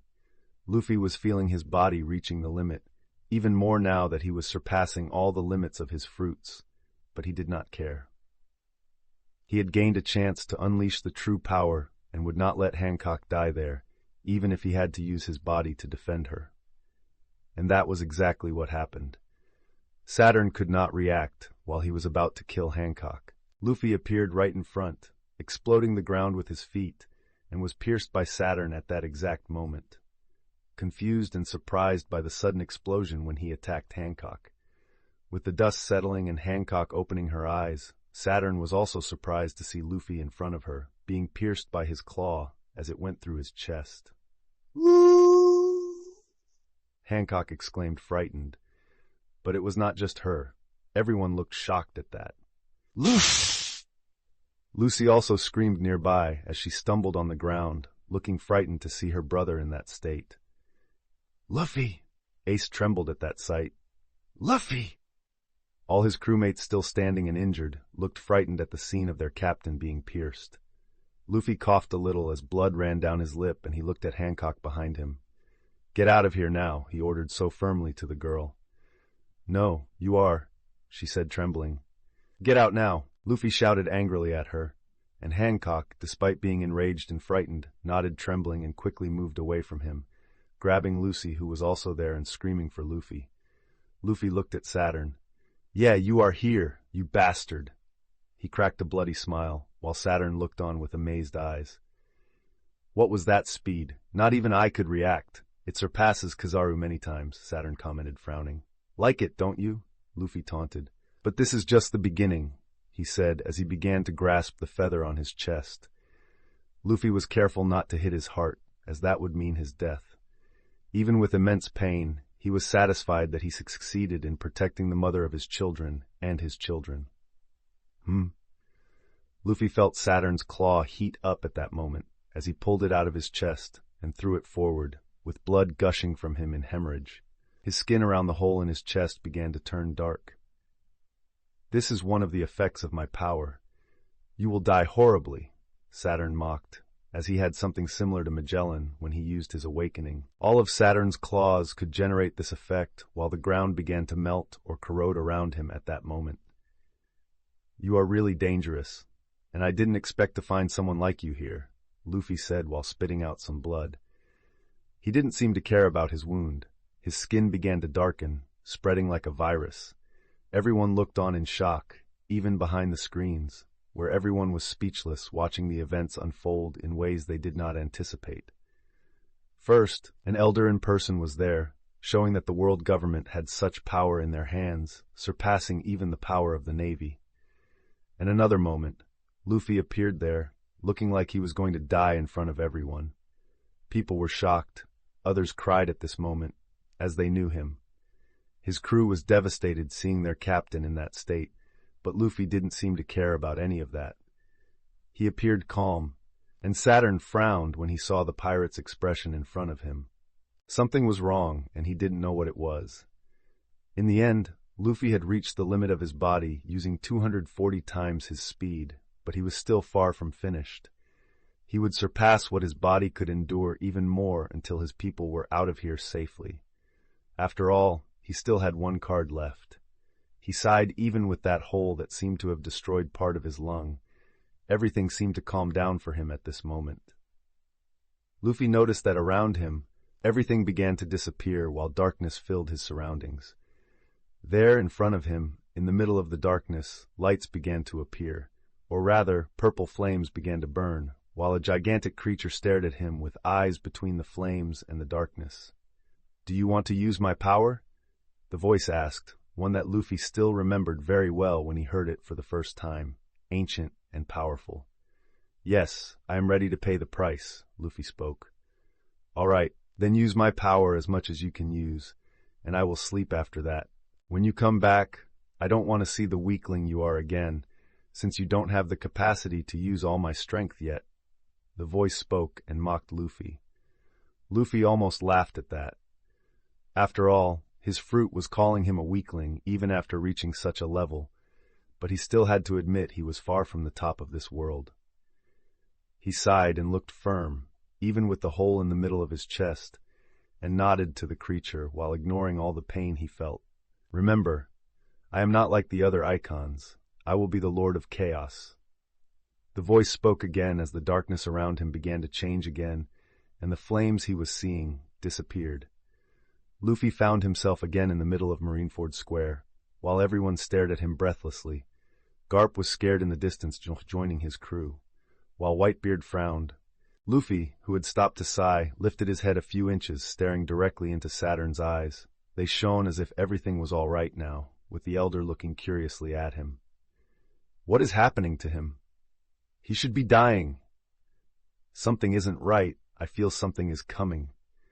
The elders began to speak among themselves telepathically, but Saturn immediately opened his eyes to Luffy, seeing his change faster than anyone else in the world. Suddenly, Luffy began to laugh softly, while lowering his head, and then burst out laughing loudly, leaving everyone confused and stunned, with just his voice echoing in that destruction. He laughed, looking up in the end, until he began to stop and finally stopped. Luffy looked forward and had an excited smile for Saturn. "Let's start our real fight now," he spoke.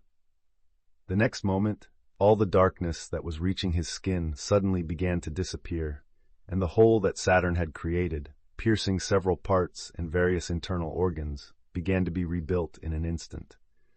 The next moment, his chest was normal in the time of a breath. Saturn looked stunned, while Luffy felt something as a circle began to grow on his back with flames of chaos. He would finally awaken his fruit. Chapter 335, War 29, Third-Person POV, Marineford, first half of Grand Line. In the midst of all that situation, an explosion occurred the next instant, sweeping across the entire battlefield. Saturn, being the closest at the time, was the first to receive it. The explosion invaded all sides of the destroyed square, catching both the Whitebeard pirates and the Straw Hat crew members. Hancock still held Lucy as she moved away, quickly turned back, placing her hand a bit forward to shield herself from the wind created by Luffy, while her hair was thrown backwards. Lucy also looked dazed into the distance, not knowing what was happening. Hachi and Bebo suddenly began to shrink, losing Luffy's ability and trying to shield themselves on the ground. The same could be said as ships began to fly out of Luffy's pocket, starting to grow and falling in the middle of the square. Nami and Kuina, already tired and injured from fighting Saturn, returned to their normal forms. Vivi, Nojiko, Alvida, and Baby 5 were there nearby the others, feeling the wind Luffy was creating. "Luffy-sama!" Shirahoshi exclaimed, frightened to Luffy. She was still quite scared, seeing the sight of the man she loved in a near-death state, tears streaming with the wind blowing her hair. Zoro also jumped to his companions amidst the chaos, while looking at Cho-Cho, Hugo, and Chopper, lying on the ground. "We need to get them," he said, his voice slightly muffled by the wind. At that moment, the wind began to swirl stronger, with yellow and red lightning simultaneously exploding in all directions. The Marines felt it soon after, while trying to hold firm. The vice-admirals, a bit recovered but still injured, looked dazed towards the end of the square closest to the bay. "What is this?" Tsuru murmured next to the fallen vice-admirals, as Yamato fought against Kizaru, looking towards Luffy. "He's okay," Yamato said with a heavy heart after having seen him being pierced, but he could do nothing at that moment as he was still fighting Kizaru. The three noticed Luffy passing by them at high speed, with no one even able to react. "What is this? What fear?" Kizaru murmured with a real sense of fear this time. Lamy and Usopp, fighting against Akainu, also felt the wind and haki at that moment, as Akainu looked on with narrowed eyes. Luffy's companions wondered what was happening to him at that moment.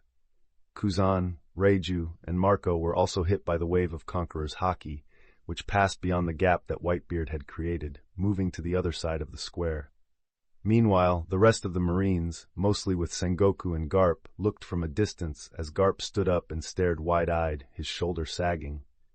"Luffy," he murmured, not understanding what was happening there and how his grandson had changed so much. Even Sengoku, who was standing, looked wide-eyed.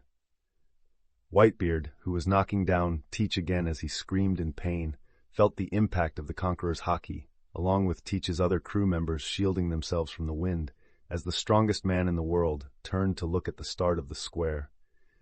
This Conqueror's haki was not limited just to that space. It began to explode more, spreading throughout all of Marineford and advancing into the sea while generating opposing waves pushing the sea back. Thunders resonated throughout the place, with armament haki and echoes of thunders from a time. This is much more powerful than the 7 users together. What is happening to this boy? Whitebeard murmured, surprised by Luffy's incredible sudden strength. Meanwhile, Saturn stood there, still firm, but still looking at that dazed. Luffy was in a transformation, while his skin turned purple, as in the hybrid phase. This time, there were red symbols and a tongue that seemed unknown to anyone. It began to wrap around his entire body. His size was the same as the hybrid phase he had, but he felt that, instead of increasing his strength 6 times, it had multiplied by at least about 30 times. Luffy felt his personality change because of it, since, when a fruit awakens, he ends up assuming the form of the beast he completely ate. Luffy continued to release his haki as his head began to rise, starting to stare down Saturn in front of him. His observation haki had evolved, and he foresaw the future, seeing the future where Hancock had been pierced and likely killed along with her 2 daughters. This was enough to drive any man out of his sanity. Luffy looked at him as if he were the worst enemy to appear in his life. Luffy, who had already killed mercilessly, wanted to make this man suffer like no other he had fought. He wanted to make the man burn and scream. He wanted to make him regret having messed with him. He wanted to show this inferior being what happens when someone tries to destroy his descendants. "You're going to die here," was the only word Luffy spoke, while Saturn, although surprised, would scoff at what he heard. But the next moment, Luffy simply disappeared, and Saturn felt his face being buried. The next moment, Luffy's punch seemed to even break reality, as the space around him began to distort, burying the punch in Saturn's face, increasing his strength and speed 200 times each. A millisecond later, the entire area exploded, enveloping the entire square in cracks and debris flying into the sky as if someone was digging, and everyone there was caught by the attack, Saturn disappearing flying with just 1 punch to the face of that elder. And suddenly, the entire bay exploded with him piercing the ground while continuing to fly downward. Nobody really saw what happened. They only saw the explosion emerging. Not even Zoro, there, could see, being the most proficient in haki. Everything happened without anyone being able to react. After all, a millisecond had passed since Luffy advanced. Saturn felt his nose and face cracking as he exploded, moving directly to the sea outside the ice. He didn't even know what was happening, and he couldn't even react with something breaking the ice near him and advancing as it surpassed.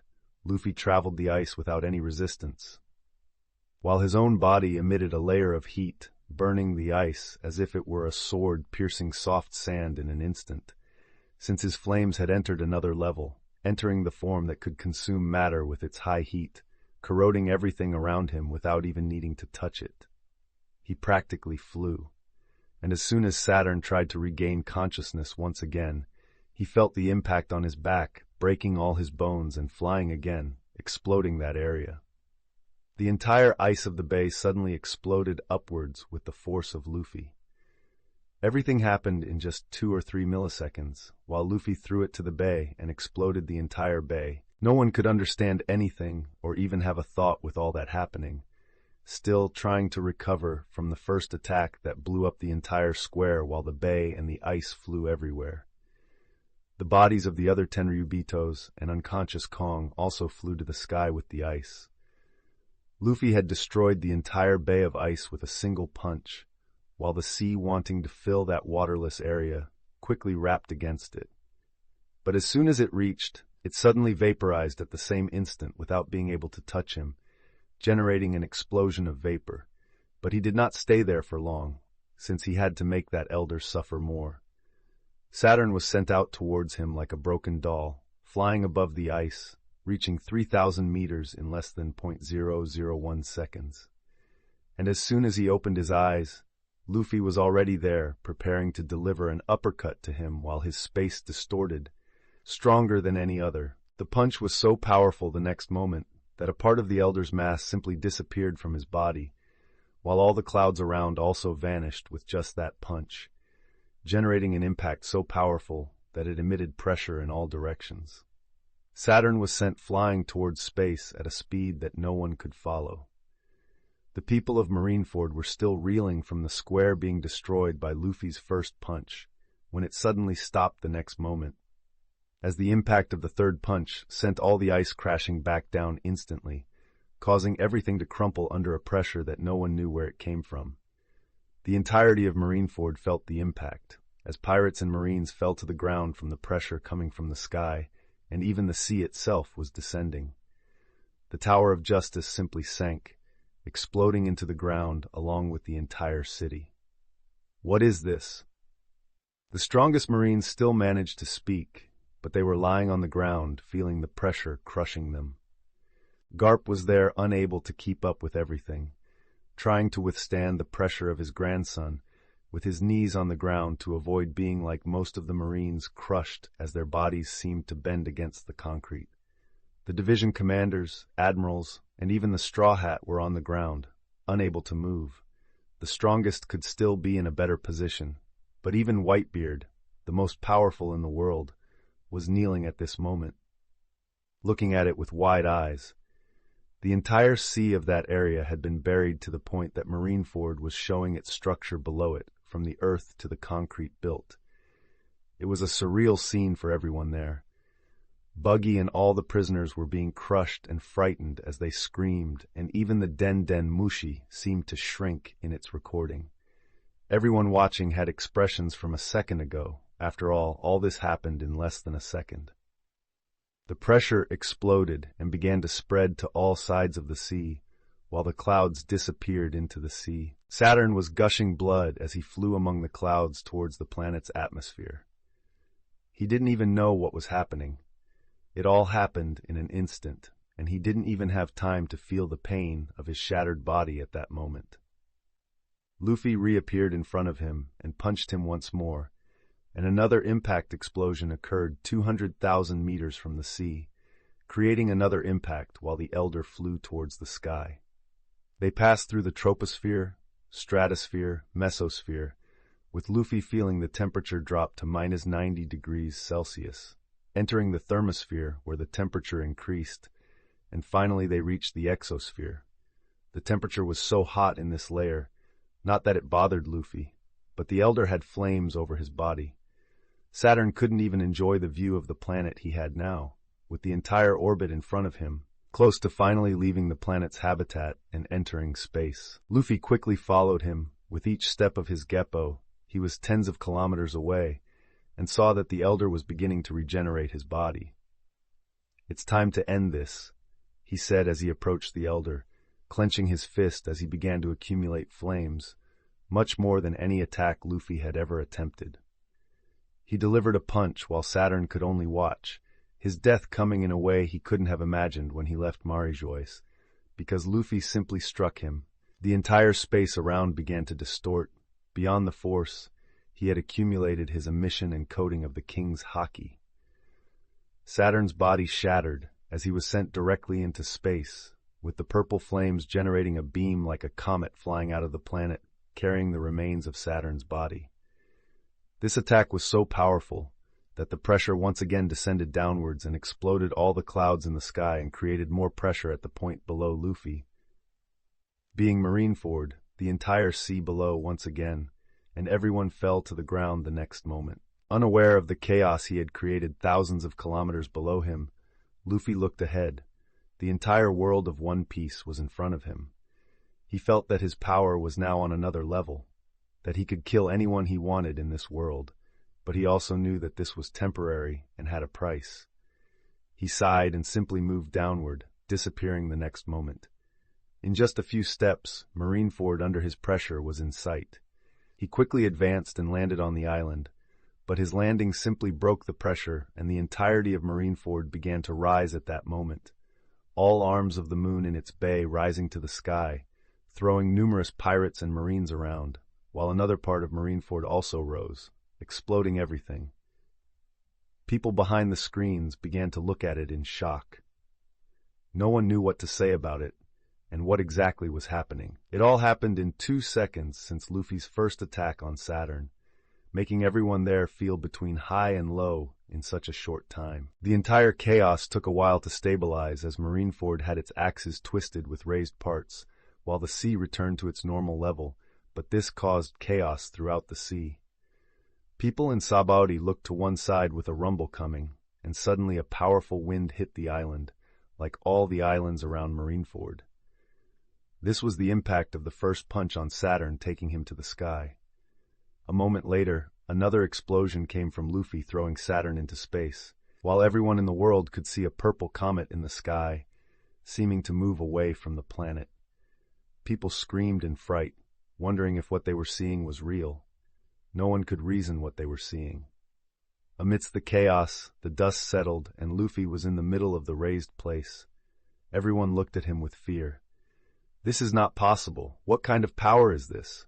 people commented, whether they were Marines or pirates, looking at him with conflicting feelings. It was almost as if they had seen a god among mortals. Luffy just kept looking up at the sky, searching for any sign of the Elder in that comet, if he was still alive. The entire world was shocked by this, and at that moment, Dragon was advancing while landing on one of the raised arms of Marineford's bay. But no one even paid attention to him because everyone was focused on Monkey D. Luffy, or whatever that was now. Chapter 336, War 33rd Person POV. Marineford, first half of Grand Line. The sea finally surged upwards, creating chaos on the water's surface with splashes in every direction, making it seem like it was raining for a while, until things finally began to calm down. The sounds of explosions still echoed through the environment as the place finally began to settle, with debris stopping its descent. Marineford had lost all the glory it displayed just a few hours ago. The Tower of Justice was no more. The entire city had been devastated. It stood tilted, diagonally. The whole island had 3 sides up, and only a few lowered slightly but still maintained a diagonal stance, showing the entire area in a state of destruction. "How could this happen?" the Marines murmured, clinging to various places to avoid falling down. No one there had imagined that such a thing could happen. The sailors looked again towards the being who had stopped in the middle of it all. Luffy maintained his form in awakening, his eyes fixed on the ground, but it was as if he was aware of everything happening around him at that moment, with nothing escaping his perception. Everyone looked, and most had a gleam of fear of what that pirate had now done to one of the elders of the world government, those who ruled the world. "This is the power of Luffy," Zoro murmured, so shocked he couldn't believe what he saw. He hadn't even seen what had just happened. "Luffy," Yamato murmured. "So this is the power of a true god." Enel's eyes were shining at this moment. He and other Logias felt the impact of Luffy's punch closer, as their bodies were smashed to the ground, transforming into their element. But even in this form, they could not escape the pressure. Enel felt imposing, and now saw the true power of that demon. He had finally seen the point he aspired to reach. Garp was shocked in a corner, after rescuing some Marines, being Helmeppo and Kobe, who almost fell into one of the holes Luffy had created with his impact. Garp looked at his grandson, also shocked. "Does he have that much power?" he murmured, but soon narrowed his eyes, realizing that this was a temporary power. Luffy had done something that broke the limits of his fruits and body, meaning he would have to pay in some way. His gaze returned upward as he saw Luffy's father standing at a distance, looking at him with serious eyes. "Did you come to rescue him too?" he murmured, since Dragon wouldn't come here for Ace. His reason for coming here must be because of the Elder himself and the danger that Luffy and Lucy were in. Lucy was shocked, still clinging to Boa Hancock, who also looked with stunned eyes, just like the others at her husband. Most couldn't believe it, wondering if the being there transformed was really Luffy, who remained silent the whole time. Luffy ignored them, and his gaze passed to his father for a second. But he moved upward as the sky began to darken. He didn't even make a sound or speak as he saw a shadow approaching, and the others also looked at the same at that moment. Kaido had finally arrived at the war too. "What is he doing here?" Sengoku murmured, but not as shocked as he should have been. He had seen too much to be surprised by another Yonko appearing here. "That's Kaido." The commanders of the Whitebeard divisions pointed to the sky. "Kaido? The Yonko?" Nami exclaimed, stunned. From a distance, Yamato opened her mouth, shocked, as she saw her father approaching, enveloping Marineford until finally emerging from the clouds. "Yamato!" Kaido exclaimed. "What are you doing here?" Yamato yelled angrily. "I came to take you home, you ungrateful son," Kaido said. He was about to say more, as he was determined to grab Yamato and take her to Wano.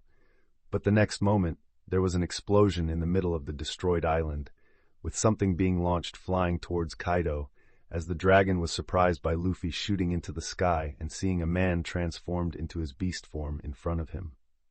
He looked surprised and didn't even have time to react when he received a punch right on the side of his cheek, creating an impact that generated another force of wind, but not as powerful as the attack. "Am I bleeding? How is this possible?" Kaido couldn't believe what he was feeling as blood came out of his mouth from the punch, and as he flew upward, he felt someone grabbing his tail, and before he could continue, he was immediately pulled down as Luffy spun him around, leaving everyone in Marineford stunned by that scene. Even Whitebeard was looking at it with wide eyes, since he didn't expect Kaido's visit, let alone this development. Kaido was thrown to the ground the next moment, while his body, a snake hundreds of meters long, exploded directly in the middle of the pirates and marines, creating another explosion, cracking more of the place and destroying even more structures of Marineford. Luffy decided to act immediately after. He was at his time limit in his transformation, feeling his strength decreasing more and more. He only had 30% of the strength he had fought with against Saturn at this moment. So he would use these last moments to finish Kaido before he could hurt someone from his crew, or even take his wife, Yamato. "This bastard," Kaido murmured as his huge body began to shrink with all the Marines watching him shrink. He appeared in the middle of the smoke a moment later in his hybrid form with blood running down his forehead and lips, his gaze fixed on Luffy still in the air, with Kaido narrowing his eyes. "Kaido!" An explosion resounded with a voice with a tone of anger, as Whitebeard slammed his weapon on the ground, creating a tremor. "What are you doing here?" Whitebeard was furious with Kaido appearing in the war. "As much as I want to fight you, old man, you are finished." Kaido turned to Whitebeard and mocked, seeing him full of wounds. "But I am not interested in you or your crew. What I want is my son back," he said as Yamato landed on the ground and raised her weapon. "That's not going to happen, old man." Yamato spoke. She was finally free. She had seen the world she always wanted to see, met people, and even fell in love. She wouldn't return to that life in Wano again. She didn't want it, and neither did Luffy. After all, he moved the next moment, distorting the air with his high speed, and the next moment, an explosion emerged as Luffy exploded the ground in front of Kaido, facing him. Kaido looked at him, raising an eyebrow. Luffy hadn't spoken any words since he awakened his fruit, so he continued in silence. "So you are Monkey D. Luffy, the one who married my daughter," Kaido murmured. "You are really strong, stronger than I imagined, but I am the strongest creature in the world." He spoke, seeing the blood on his hand before turning back to the pirate. "But I admit, no one should be able to injure me so easily," he murmured. Kaido even felt powerful beings for a moment as he approached Marineford, but saw that one of them had disappeared. Luffy said nothing again and simply exploded the ground, advancing. Kaido didn't waste time, drew his weapon and struck vertically at Luffy, but the Straw Hat easily dodged quickly, while Kaido kept striking and received a punch from Luffy, sending him flying into the sky. The next moment, Luffy reappeared by his side, with Kaido unable to do anything, looking surprised with pain and surprise, and was struck once more from behind, flying straight. Luffy appeared on the other side, punching him again. This started an aerial beating where Luffy began to occur through the air, punching Kaido from one side to the other. Luffy. Dragon watched from a distance as his son beat a Yonkou, unable to do anything but be struck. As the entire world still saw only flashes racing across the high area of Marineford, Luffy was now beating one of the most powerful enemies in front of the entire world. He's reaching his limit. Whitebeard noticed something, and he would have helped the rookie deal with the dragon, but suddenly enemies began to appear around him, with Teach taking advantage of that moment of distraction, attacking him. However, Whitebeard quickly started to fight him as well, continuing his battle against Teach and his crew. Yamato watched Luffy fight her father, surprised, unable to do anything as a light appeared beside her. Kizaru was trying to attack, and Enel quickly defended her. "Hey, pay attention to the devil. Focus on the fight," he complained, and Yamato nodded, returning to fight Kizaru again. The other pirates were still standing, but Zoro was the first to act. "Hey, everyone! Grab the idle ships and put them in the bay," he quickly exclaimed, as everyone there went to the ships that had come out of Luffy's pocket and grown due to him losing control of his fruit upon awakening. "Leave it to me." Jozu started to pick up one of the ships, lifting it with his own strength. There were Black Pearl, Sunny Go, Enel's barge, the ship from the Goa Kingdom, a ship of a Tenryu Bito, and the ship of Germa 66, with a huge snail. Everyone also helped while Nami grabbed one of them, assisting with her giant claws, and others also pushing it through the openings in the wall. There were still 6 Tenryu Bitos trapped in the sail of the main ship, but no one seemed to care about that. "Hey, we need to get oars out of here," Ace exclaimed, being another who had come out of Luffy's pocket and had grown along with the ships. The pirates quickly began to push him out of the bay.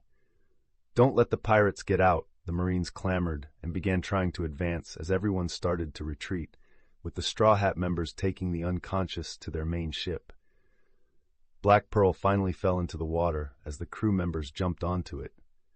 "Garp, we can't let them get out," Sengoku exclaimed, since he had 3 options: help the admirals, interfere in Luffy's fight with Kaido, or deal with Whitebeard. Choosing to deal with the fleeing pirates, leaving the pirates to kill each other, Garp didn't want to act, but he had no choice.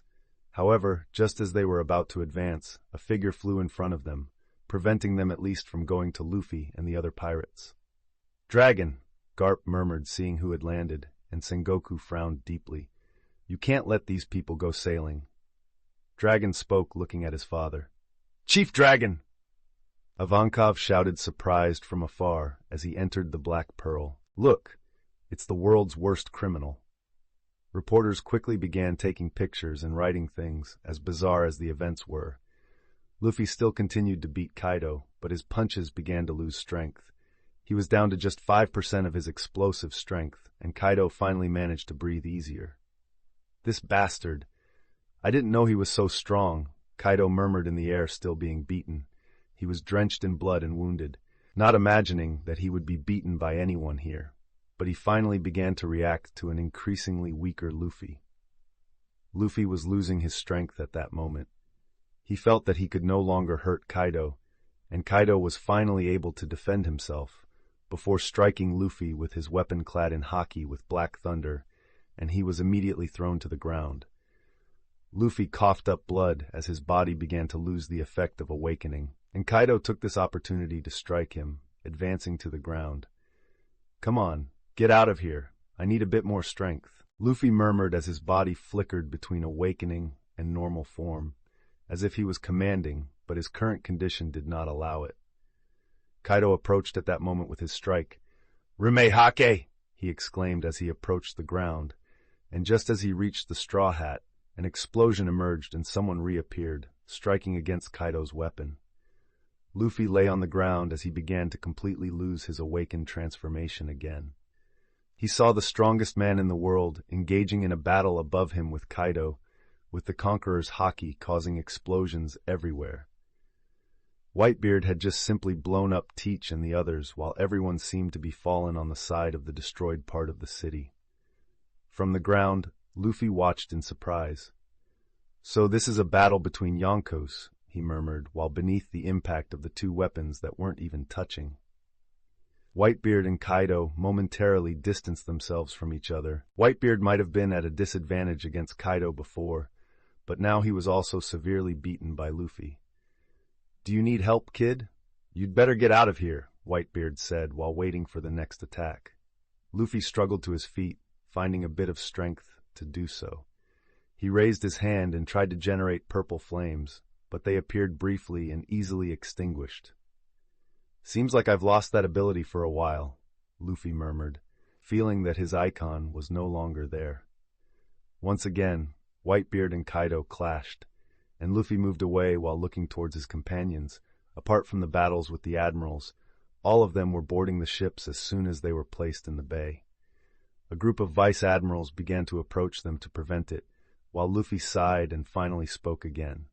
"Lami, prepare to get everyone out of here," Luffy exclaimed, as Lami, still fighting against Akainu, nodded. It was time to finally start retreating from Marineford. Chapter 337, War 31, Third-Person POV, Marineford, First Half of Grand Line. Lami heard Luffy and nodded. Finally, the moment had come for them to leave Marineford. She quickly began to create her room, expanding it across the battlefield.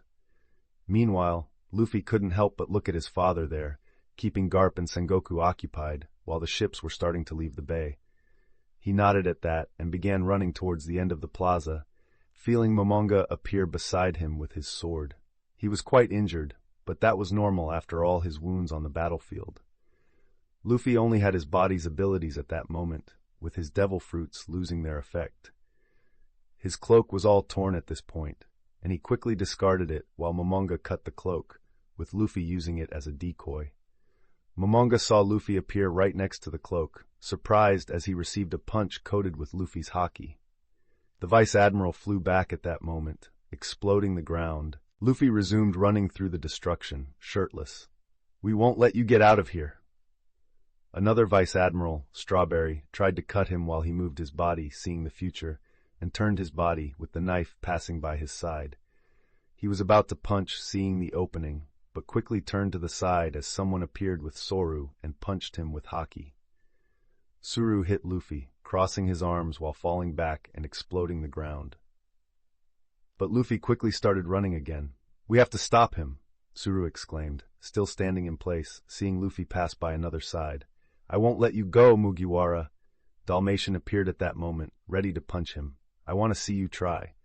Luffy, despite being beyond his limit after the fights, ran while advancing with a mission haki. A clash between the two fists made the area explode, and Luffy began to gain the upper hand. "This—" Dalmatian quickly felt himself being pushed back before flying away. "We have to stop him. He can't get out of here alive. You saw the power he showed, but now he's in a weakened state. We must stop him at any cost," exclaimed the other Vice Admirals. "Let's stop them." The low-ranking soldiers who stayed on that side and could still fight exclaimed while starting to aim at Luffy. He saw this and quickly unleashed Conqueror's haki in that area, making everyone fall unconscious. "I am forcing my hakis too much. I will have to use only the 6 styles." Luffy thought while passing by the fallen Marines and reaching the edge of the precipice Whitebeard had created, with the plaza forming a V due to the explosion Luffy created when landing from space. He jumped and started using Geppo to rise into the air. At that moment, Suru, Doberman, Strawberry, Cancer, Mozambia, and giant rear admirals with Commodores attacked Luffy while he dodged blows from guns, abilities, and blades trying to hit him. Luffy used Geppo, Soru, and even Tekai to hold back the blows and avoid using haki. Luffy turned to them all and showed his fingers in a pistol formation. Several Shigan were fired, hitting some of them and throwing them back. A giant tried to hit him. While dodging, Luffy launched a Rankyaku with a kick, throwing the giant away with his weight, exploding the ground. While this was happening, several cracks appeared, and waves of haki began to destroy the ground due to Whitebeard's fight against Kaido and Dragon's fight against Garp and Sengoku. Luffy started dodging the blades of some Vice Admirals, using Soru and Geppo quickly, finally landing on the other side of the gap and beginning to advance towards the bay again, running. Another Vice Admiral tried to hit him from the side, but he dodged, and Suru appeared again, with Luffy making a move at the last second. However, a third Vice Admiral managed to hit him with a haki punch. Even being dragged with his arms crossed, Luffy didn't waste time and regained his balance before continuing to run, while the Vice Admirals quickly ran after him using Geppo. The Vice Admirals were no longer at their peak, so they weren't a powerful enough challenge to stop Luffy, even together and with him no longer using his devil fruits. A Vice Admiral landed in front of Luffy, who attacked as he dodged the blow and grabbed the opponent by the arm, pushing him over his shoulder and throwing him on top of the other Vice Admirals who were coming after. But Luffy didn't stop there. He simply pointed both closed fists at the man still suspended in the air and falling backwards, launching a strike. Roku Ogan! He unleashed the seventh technique of the 6 styles for the first time in battle since he learned it.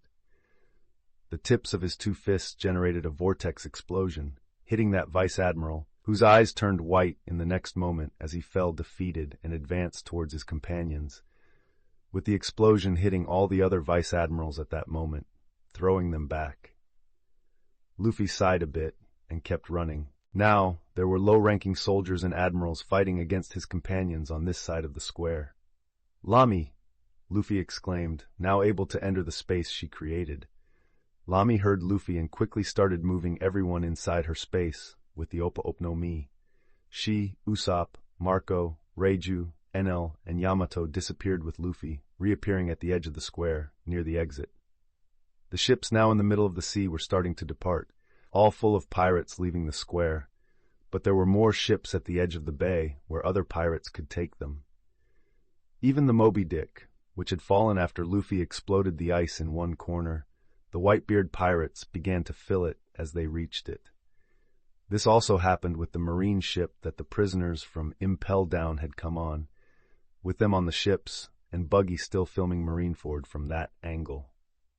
The admirals saw the 7 fleeing, and did not stand still. They quickly began to move, with Kizaru appearing in the sky and launching light rays downward. Enel also fired lightning bolts, which clashed with the light, but it wasn't enough, since some flashes of light came out through the gaps, and the lightning exploded all over the ground. Lami again used her power and made everyone disappear from the attack, reappearing a little further away, closer to the bay than before. At that moment, Aokiji created an ice barrier between them and the sea, but Reiju and Usopp started firing fire and light rays while exploding the barrier, creating a breach that delayed them only for a few moments as they passed through it. "Come on, we're almost there," Luffy said, and the next moment he looked back, seeing a rain of lava falling on them. "Kizaru, you know what to do," Akainu exclaimed. "I should separate one of them, right?" Kizaru commented in his comedic tone. All the Straw Hats stopped at this moment as they began to strike the lava rain falling on them. Lightning, light, and fire mixed, and Luffy helped by punching with his custom Shigun, launching vacuum waves by punching the air.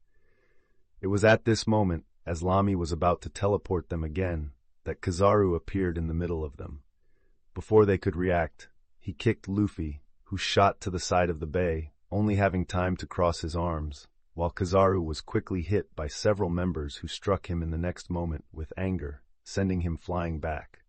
With blood spilling several meters away, he exploded the ground with his body and did not get up from there, making the Marines wonder if he had been defeated like that, which was no surprise when he moved amidst so many hockey users. "Luffy!" his companions exclaimed, but quickly an ice wall reappeared, separating them from their captain. Luffy saw this from a distance, trying to get up still hurt. "Go away, I'll find a way," he shouted, as a lava explosion happened next to him, with Akainu walking up to him calmly. "You seem to have lost all your strength," Akainu taunted with a deadly gleam in his eyes. Luffy stared at him with narrowed eyes. "I'm not afraid of you, even in this state. And what can I do? I just faced several forces at the same time, unlike you, a coward who likes to scheme but runs away when cornered," Luffy mocked, despite not being in a very favorable position against Akainu. "You talk as if you're still going to get out of here alive. I will kill you for daring to kill a Tenryubito and an elder. You are a greater threat than anyone else who has appeared in this world, and I will be the one to destroy you," Akainu said, positioning himself as a kind of hero, but Luffy wanted to laugh at his hypocrisy. The Straw Hats tried to destroy the ice barrier, but new ice walls emerged, as Akainu was determined not to let them pass, not even attacking them, but ensuring they were kept separated. "This is an order from your captain," Luffy suddenly exclaimed again. "Return to the ships and leave the bay." He wanted to reinforce this, as his companions didn't seem to obey him. They nodded hesitantly, but they had no choice but to obey their captain. Lami disappeared with the others while Luffy sighed. Luffy faced Akainu, keeping a smile. He could no longer use healing on his body, while he was bruised in various parts. Suddenly, Luffy's Den Den Mushi started to ring. "Can you give me a second?" Luffy mocked Akainu, as an explosion of lava occurred right where he was, making him jump back.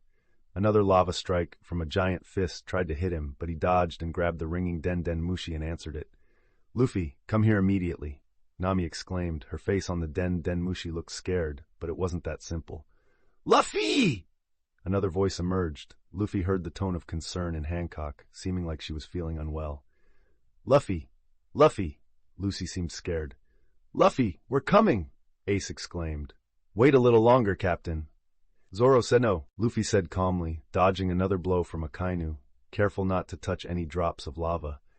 "I want you to stay there, but I need a favor. Pass the Den Den Mushi to Beppo," he requested. "Captain," Beppo said immediately, now without his black power, looking scared and worried. "Beppo, remember when we talked before coming here? That thing I asked for?" Luffy said, as Beppo seemed to hesitate. "Yes, Captain. I want you to do exactly that," Luffy said. Beppo had everyone else looking at him confused, while he seemed hesitant, looking towards Marineford. Luffy had asked him to mark the island with his power as soon as they touched the square.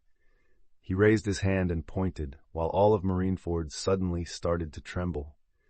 Initially, those there thought it was Whitebeard's power, but even he was looking surprised at this, and Marineford was not just shaking, but starting to levitate. The heart of marine justice, now a broken V-shaped structure, began to rise, separating from the solid land and staying suspended in the air while it continued to ascend. Sengoku looked worriedly at Garp and the other Marines. The island began to levitate, and this appeared to the whole world, as Buggy continued filming from the ship they had boarded. The whole world saw the final unfolding of the war. As the island continued to rise, Luffy looked satisfied, and Akainu seemed quite frustrated. "Let's continue," Luffy looked at Akainu. "It's time for you to pay, with no way to escape this time," he said, closing his eyes. "I need one more second of my powers, it's all I ask," he murmured, opening his eyes, which became redder, staring at his prey in front of him. Akainu would suffer as Luffy began to transform again. Chapter 338, War 32, Third-Person POV, Marineford, first half of Grand Line. Luffy's skin began to turn purple again, as red runes reappeared on his body, encircled by flames on his back. "What?" Akainu was surprised to see Luffy transforming again. Luffy said nothing, and simply blasted the ground, Akainu's confidence quickly turning into a pained expression as his body was battered by Luffy, his bones beginning to break with his chest being hit. "I don't have much time," Luffy thought, and quickly drew his sword, aiming to completely sever Akainu's head in slow motion, the entire place exploding just from his movement. Akainu saw his death approaching at that moment, while Kuzan looked stunned at the development and even tried to get close, but it was already too late. "Die," Luffy said as his blade neared Akainu's neck. However, Akainu tried to use his last resort, exploding into lava like a volcano in all directions. Luffy saw this but continued, knowing the lava wouldn't hurt him. The lava erupted everywhere at that moment, and another explosion occurred, as a ball of lava shot into the distance, some of the own Marines being hit by their admiral's attack, ready to be killed, as they began to scream with the lava burning them. In the midst of the chaos and what appeared now a lake of lava was Luffy, with lava still dripping from his skin, but he didn't seem to care now, as his gaze fell to the ground with a severed arm. He managed to dodge the attack at the last moment. He continued staring at the arm, knowing he couldn't wait any longer, while Akainu appeared in the distance coming out of the lava ball, his arm bleeding. In the last milliseconds of that second, Luffy exploded the ground as he flew towards the bay at high speed, passing by Akainu. "Luffy!" Yamato exclaimed from Black Pearl amidst all the ships, as Luffy shot out of Marineford, still rising like a missile before dropping towards the ship. Luffy crashed onto the deck of the ship the next moment, exploding against the wood of the ship before rolling, barely able to move at this point. "Luffy, are you okay?" His crew quickly went to him as he lay on the ground looking up at the sky. "It seems I'm just a bit tired," Luffy commented, feeling completely drained of his Akuma no Mi powers at this moment and quite injured, his body no longer having any strength. "Luffy, ha!" Hancock, Lucy, Nami, Vivi, Baby 5, Yamato, and even Beppo surrounded him, crying like children and hugging him the next moment. "Hey, I need to breathe," Luffy murmured with a muffled voice as there were many breaths in his face. Meanwhile, Nojiko, Alvida, Lami, Reiju, Kuina, Robin were smiling with some tears of relief. Ace, Zoro, Usopp, Jinbei, Hachi, Ivankov, and Marco, who had been teleported by Lami, had a half-smile on their faces, while Crocodile, Mr. One, and Enel had an indifferent look. Hugo, Shoshu, and Chopper were still passed out. "You can let him go! He's injured!" Shirahoshi in her giant form exclaimed worriedly while the women seemed to come to their senses and began to move away from Luffy. But then Shirahoshi's shadow of a hand appeared and picked him up from the deck before anyone could react. Luffy felt his body being lifted into the air before hitting the giant's face. "I'm so happy you're alive and well. Thank goodness." Shirahoshi began to cry, crushing Luffy against her face before she could start crying like a baby. "You're crushing him!" Everyone exclaimed on the ship with a grimace, while Shirahoshi did exactly what she had told the women not to do. A blue field began to expand before Luffy disappeared from Shirahoshi's hands, as he appeared on the deck floor with Lami checking him. "I'm the only doctor here in the crew. I'll take care of him now," she warned as she began to assess Luffy's injuries, his body severely battered as he had long passed his limits. Luffy did not complain, and his gaze shifted upwards, where Marineford still stood tall. "Stay alert, I'm sure someone will come, and it will probably be Kuzan," Luffy warned as it looked like someone had fallen from the square, heading towards the sea, with the ships moving away from the area, while the pirates from the fleet filled the ships left at the front of the bay. "I'll head back to the Moby Dick," Marco announced and flew off to his companions. As Luffy was being treated by Lami, Marco arrived on the ship. "Marco, what are we going to do now?" "The poops," Jozu said while all the commanders and crew members of the main ship looked at him waiting for some answer. "We should wait. Trust in poops." Marco spoke as explosions began to appear on the marine island, with cracks occurring and debris falling from the sky. Kuzan finally fell and touched the water, while everyone noticed the sea starting to freeze. "Don't let the ice reach us," Luffy requested as all the Akuma no Mi users nodded. "The sea is freezing." The pirates of Whitebeard pointed to the ice beginning to approach them. "What do we do, Boss Buggy?" On the marine ship, the prisoners exclaimed in fear, while Buggy just pointed the Den Den Mushi transmitter and made a frightened grimace, praying to get out of there as soon as possible. Ace, Usopp, Reiju, Baby 5, Nami, Vivi, Robin, Zoro, Hachi, and Enel quickly moved to the back of the ship, while the others who did not have very powerful long-range attacks quickly began to launch all kinds of attacks the next moment, as the ice began to shatter and melt with the heat of the attacks the following moment. This seemed to frustrate Kuzan on the other side, but he continued, freezing more as the attacks still continued, preventing him from stopping the ships from moving away. "Beppo, do it now," Luffy requested while Beppo nodded. He pointed towards Marineford flying, and while the Marines were all in panic on the island at this moment, with the place bustling and two fights happening in the middle of them, they could do nothing but look on. But they were cornered, trying to protect themselves anywhere, but the place was chaotic. While they were already hundreds of meters from the ground, Kobe was scared. He continued to hear voices in his head since he woke up from the fight with Lucy, feeling all the terror that people around him were feeling without understanding anything. "What are we going to do, Kobe? Are we going to die here?" Helmeppo said with a scared and distressed expression. "Just make it stop," Kobe murmured, touching his head. The vice-admirals were trying to organize themselves amidst all this. 2 admirals were out of battle, while Kuzan was down there trying to stop the pirates. There was no more victory for the Marines. What they could do was try to save as many Marines as possible. "Come on, get everyone who is falling and put them in a safe place," Suru ordered while there was dried blood on her face. They were trying to keep them safe until they could try to get out of this situation. But then, something happened. Marineford suddenly began to fall. This made everyone there immediately scared, feeling the ground beneath them in free fall. Dragon was fighting against Garp and Sengoku. They stopped at that moment, while the severely injured fleet admiral looked in the distance, frustrated with it, and seriously looked at all the Marines. Even Whitebeard and Kaido, both injured, looked surprised. The ships continued to move away, and everyone could see Marineford plummeting, while the whole world watched it, saying nothing. They just looked mesmerized by the sight, trying to see how all this would end.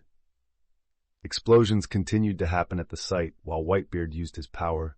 This continued for a while as the place fell, and then, suddenly, a blast of wind emerged with lightning, and Luffy looked at it with attentive eyes as he saw a small object fly into the sky at that moment, and it was his father escaping the place and crossing the sky.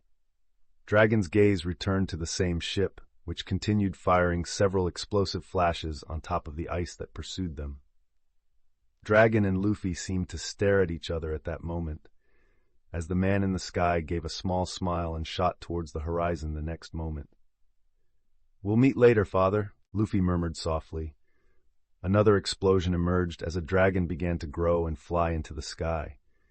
His gaze appeared frustrated, with bloodstains all over his face. He looked towards the ship, with Yamato inside, frustrated, as he had burned the Vivre card connected to Luffy that had brought him here, so he could no longer pursue that pirate group without getting lost. But with no choice, since Whitebeard was still there, he couldn't continue fighting and shot off towards the new world, trying to find Wano again. Another explosion arose with Whitebeard firing into the sky, as all the pirates under his flag opened their eyes and smiled broadly. He exploded onto the deck of the Moby Dick, causing the ship to sink slightly and then bounce back up a moment later with a bit of sway. "My children!" Despite being injured and covered in blood, Whitebeard seemed quite animated as he exclaimed, "Gurarara, looks like I'm back. The Navy and Kaido wouldn't bring me down so easily." He laughed and smiled at his crew. "Poops! Thank goodness!" All the ships with members of the pirates exclaimed while crying with joy that they had finally done it all. Whitebeard smiled at his children before heading back to the last ship there, the Black Pearl, which had protected everyone from Kuzan, who at this moment had given up, as he was concerned with Marineford falling at this moment. "Now let's find a good place to talk," Whitebeard said, as Marco approached to help him with his wounds. The gaze of everyone, despite the joy, looked towards the falling structure of the Navy. Luffy, being treated by Law, saw it with eyes that felt a bit sorry for the Marines and thought of his grandfather. After all, most there were just Marines following orders, and the Navy also had its importance in combating really bad people on the seas. Luffy turned to Beppo next to them. "Cushion the fall," he said at last. Beppo nodded, while moving his arm again towards the structure, beginning to slow its falling speed. Kuzan was already prepared to create a layer of ice to minimize the fall, but in the end, Marineford landed silently in front of him, giving a small explosion as it landed on the earthen structure beneath the water. Sengoku sighed with relief, but saw in the distance all the pirate ships leaving with frustration. This should have been the greatest display of the Navy's power to the world, but it became the greatest shame in history. The Navy was in a very delicate position under the gaze of the entire world. Both the pirates of Whitebeard and the Straw Hat pirates, the revolutionaries and the prisoners breathed a sigh of relief, finally moving away and distancing themselves from Marineford. Chapter 339. The New Era is Coming. Third-person POV Sabaody. First half of Grand Line. "Boss Buggy, what are we going to do now with the transmitter?" One of the prisoners spoke to Buggy as their ships sailed among the other 20 ships heading out of Marineford. The fleet had been larger and larger when it arrived at Marineford, but due to the destruction of many ships by the pacifistas, a little more than half were destroyed. Buggy looked at his hand at this moment, still holding the Den Den Mushi, frowning about what to do with that thing. He immediately jumped up, ran to the side of the ship and threw it into the water, with the Den Den Mushi making a face. With no choice, the connection between the snail and the screens that had broadcast the war around the world was cut off, as the snail began to swim away after having worked the entire time. People around the world saw their screens go dark, looking hypnotized. It wasn't known at which moment, but everything around these people seemed to disappear as they focused solely on what they had been witnessing. Sabaody was in chaos. Luffy's explosive punch had impacted all the nearby islands with a blast of wind and pressure. Everyone was hit, but still, all the spectators kept their eyes glued to the screen after recovering from that wind. "The war is over," murmured a reporter. He hadn't been writing anything since the Elder appeared in the war. The Navy lost, another murmured in silence. Ace of Fire Fists is free. Whitebeard is alive. Marineford is destroyed. The Navy lost countless soldiers, far more than the fleet of Whitebeard's pirate ships. The Straw Hats entered the midst of the war, dominated the entire war, and left without losing a single member. People continued to talk among the crowd. How could this have happened? Someone seemed on the verge of despair, murmured. I don't believe this. This must be a nightmare, someone exclaimed, denying reality. They destroyed the Navy, a reporter began to write while trembling. Did you see? Straw Hat didn't kill anyone but a Tenryubito at the beginning. He killed one of the 5 elders. A citizen trembled, remembering it. This is madness. Kaido and even Monkey D. Dragon were there. What kind of war was this? Amazing. I've never seen anything like this in my life. Some people seemed quite excited by the fight. Did you see? The Straw Hats changed the whole war. A reporter seemed quite excited. Look up. The violet comet is still cutting across the sky. Someone pointed to the open sky among the huge trees of Sabaody. He sent the Gorosei there? How far does his attack reach to paint the sky that way? Another person spoke with concern. He must be a god. No human should have that power. Another accused. Does this mean he's stronger than Whitebeard? Did you see how he hit Kaido? Another person exclaimed. This is going to be incredible. I'm putting this in my kingdom's newspaper. If my company had the reach that Morgan's News had, it would be so interesting. Another reporter spoke. Monkey D. Luffy fought against vice admirals, Garp, Sengoku, Shichibukai, Yonko, and even a Gorosei. He's incredible. A man shouted excitedly, Hey, don't say those things openly. You'll be hunted by the government if those agents over there hear you. Another person warned while pointing to the men lying on the ground, knocked down by Rayleigh. Ha ha ha! I saw the birth of a Yonko. Monkey D. Luffy is definitely an emperor of the sea, another exclaimed. Did you see how powerful his crew is? Most have mystical beasts, and they even have 2 logias. This is madness. Yes, he will be the king of pirates. No doubt about that, another exclaimed. This era belongs to the Straw Hat crew. What can the government do about this? Another asked curiously. Isn't it obvious they can't do anything? They've already tried at Eni's lobby. Now at Marineford, they filled the bay with mystical beasts. You saw, nothing can stop them. Someone seemed very optimistic about the Straw Hats. Don't forget there are more Gorosei. I once heard there were 5 of them, so there are 4 more in Marijoy. Did they join to melt them? Another asked. Amidst the crowd screaming things in both despair and disbelief, or even excitement and elation, there was no doubt that people had probably watched the most powerful war they would ever see in their lives. They couldn't believe anything could surpass it. People were running to the Den Mushi to inform their communication companies. Others fell to their knees, losing their footing, while others cried and ran to their homes. The entire island of Sabaody was talking about the events, but everyone was unable to imagine which direction the world was starting to take at this moment. Whitebeard might have survived, but from today, a new protagonist had emerged in the seas.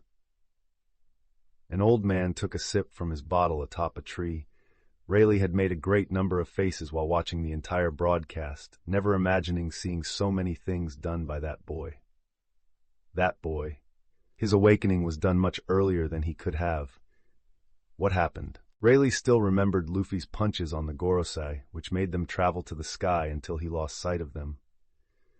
Rayleigh was wondering just how high he went to generate that comet in the sky. I don't know what happened to you, but surely you would even make my younger self feel scared. Rayleigh didn't know how powerful one must be to simply throw a punch that makes the entire sea sink just with the pressure of a punch being fired in the opposite direction. It was quite frightening, and he had never encountered such a monster in the sea. Not even his captain had that capability. And to think we were so weak compared to the new generations. Rayleigh had to laugh. That breaks all the rules of the world, but also, it shows that this is temporary. Now my question is, can you reach that level of power, you and your sister? Can you take this world out of the destruction that will come to it? He murmured, but with a glimmer of hope for the future, as he drank more from his bottle. Hey, are you okay? Someone asked a person who was looking down while their body seemed to be convulsing. "Aye," the person exclaimed until their head lifted up while everyone around looked at their strange behavior. "I feel like my life was worth living after today." He spoke, then a burst of light emerged, not just from the eyes, but from the entire body. Suddenly everyone in Sabaody saw a flash of light, almost believing that Kizaru himself was there, as an explosion occurred on the entire island.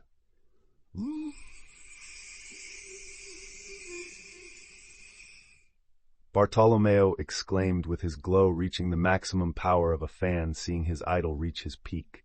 "That's a strong glow. Better close the windows." Shaki said as she pulled the curtain protecting her bar from Bartolomeo's fan glow. She turned back to look at her guests there. "Hooray! Hooray!" Kami exclaimed joyfully, clapping her hands without seeming to have really understood what she had just seen, but was celebrating that Luffy had managed to escape after rescuing his brother. Meanwhile, Papag, beside Kami, lay lifeless on the sofa in the bar, as if everything he had seen was beyond human comprehension.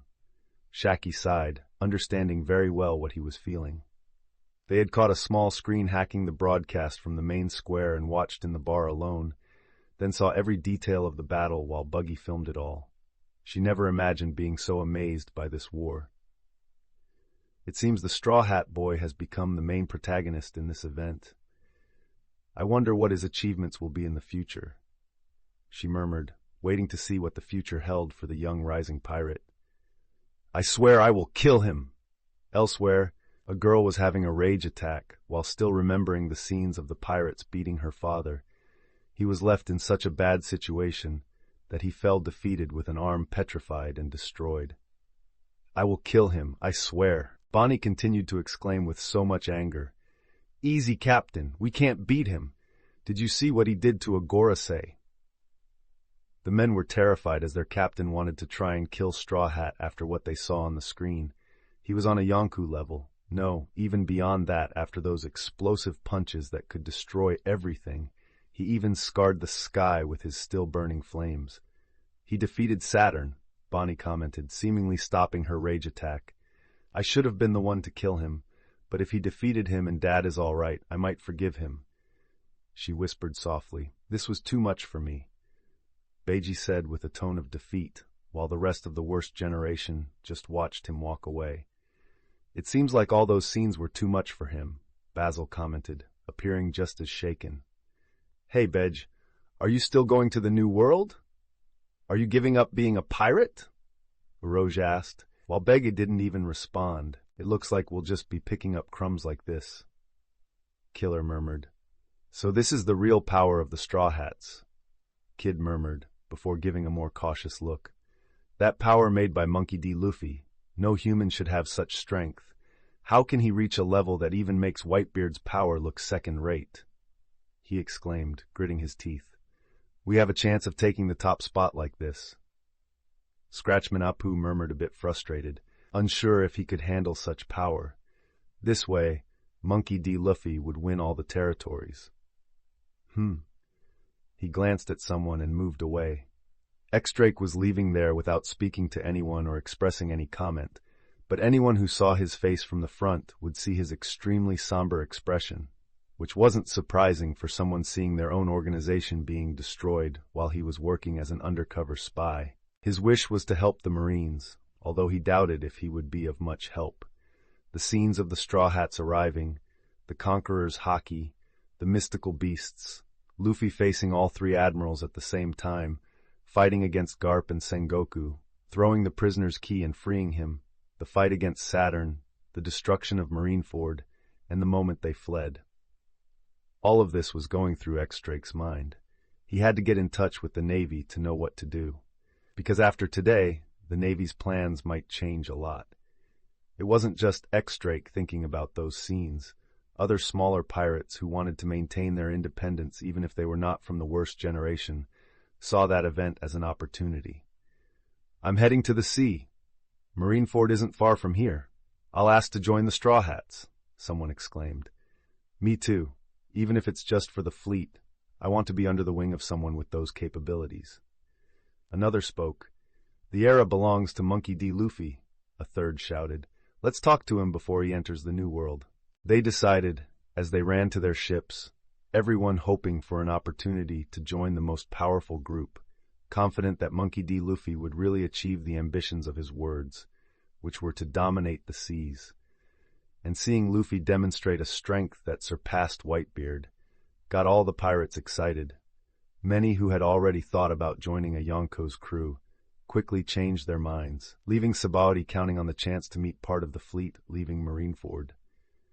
Chapter 340. The New Era is Coming to Third-Person POV East Blue. We shouldn't be doing this, Whoop Slap commented, looking at the crowd partying in front of him. Long live, Queen Makino celebrated, clapping for the crowd and joining in their celebration. Instead of the Goa Kingdom looking at this with gloomy eyes due to the overwhelming defeat of mine, they seemed to be celebrating while the whole country was partying in the streets. Yokata! Dadan was crying out loud in the middle. Yokata! She continued to exclaim while her tears seemed endless. She saw Ace being saved, but soon fell into despair when she saw Luffy being impaled by that monster that appeared at the end. Dadan believed Luffy would die there and screamed in despair in that square, while Makino had tears in her eyes and everyone from Fuchsia was desperate, watching Luffy in that condition. But then he overcame his adversary, shattered Marineford. He had come out victorious. While she cried and exclaimed, her companions from her hideout who saw those children grow up also shared their tears. My queen, we shouldn't be so open about favoring a pirate, a minister cautiously said. Don't you see that they're coming out of that place alive? Of course we have to celebrate, Makino said with tears in her eyes, while the minister sighed. The city was filled with posters of Luffy and Ace everywhere, while even the nobles exclaimed joyfully. Nobody there knew if Makino was truly the wife of the red-haired Yonko, but they certainly knew that Monkey D. Luffy was the patron behind the curtains of this kingdom. So it was quite normal for people to have this attitude, but it didn't change the fact that they were cheering for a pirate too. But it wasn't just the Goa Kingdom celebrating at this moment. After all, the entire East Blue was in festivity at this time. It's not like all the islands knew what had happened, but certainly everyone went to Logatown to watch the live broadcast and managed to see as any other important point in the world. How could they have done this, those damned? They led Chochu astray, the mayor exclaimed angrily, kicking the ground while some members from Orangetown who accompanied him looked on with worried eyes. When that damn pirate said he would take him and said Choo-Choo would have a bounty soon, I thought he was joking after all. A dog shouldn't have a bounty, he muttered internally, unbelieving that until a little while ago he was seeing Choo-Choo transforming into a three-headed monster and massacring Marines. But Mayor, they managed to get out fine, a citizen said cautiously. Fine? Did you see what happened to Choo-Choo? The man pointed to the turned-off screen. He was knocked out by that other old man. If he were in front of me, I would beat him with this cane, the man said, after Choo-Choo had been knocked out by Saturn along with Hugo and Chopper. But, Mayor, one of the citizens murmured scared, you're talking about a government elder. He's one of those who rule the world. I thought they were just myths. Do I care if he is one of those elders? He hurt Choo-Choo. I should have beaten him up, but that straw hat pirate got there first. The man spoke, pointing to the comet in the sky, and his citizens just sighed at the grumpy mayor, despite not believing his words. And that damn pirate who attacked our town was there too. I wanted to hit him, because that straw hat prevented Choo-Choo from eating him, he said at the end, dissatisfied that Luffy prevented Choo-Choo from killing Buggy. Did you see Usopp, Mary? Kaya exclaimed excitedly now that the war had ended. I saw. It really was a tough fight, Mary murmured, still shell-shocked, wondering how those people who visited their island just a few months ago, and despite the captain mercilessly beating Kuro of 100 plans in disguise, had become as powerful as those people they saw today. These were people who could decimate the entire island. That punch from Luffy to the Elder was so fast that almost no one saw it, but the effects were terrifying. He trembled with fear just imagining taking a punch from him. Mary! Kaya called him as she tried to talk to him again, stuck in his thoughts. Yes, young lady, I mean Queen of Syrup. Mary said the official term while Kaya looked a bit displeased but continued. I'm trying to talk to you. Did you see how strong Usopp has become? She exclaimed, still excited, seeing him fight against vice admirals and other naval forces, transforming into a dragon several times in the midst of battle and launching explosive rays of light. It really is quite a change, my queen. He spoke.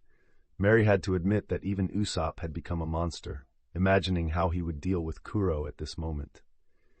He is no longer that old storyteller. The people of the Syrup Kingdom would be shocked and would never call him a liar again when they saw his performance in the war. He thought, did you guys see Zoro-senpai? He was fighting the world's greatest swordsman so evenly. What an incredible battle! A student from Shimotsuki Kushiro's dojo exclaimed excitedly to his peers while everyone nodded. Yes, did you see when he cut through the 2 frozen tsunamis with Mihawk? That was incredible. That scene won't leave my mind. I didn't know someone could have such ability.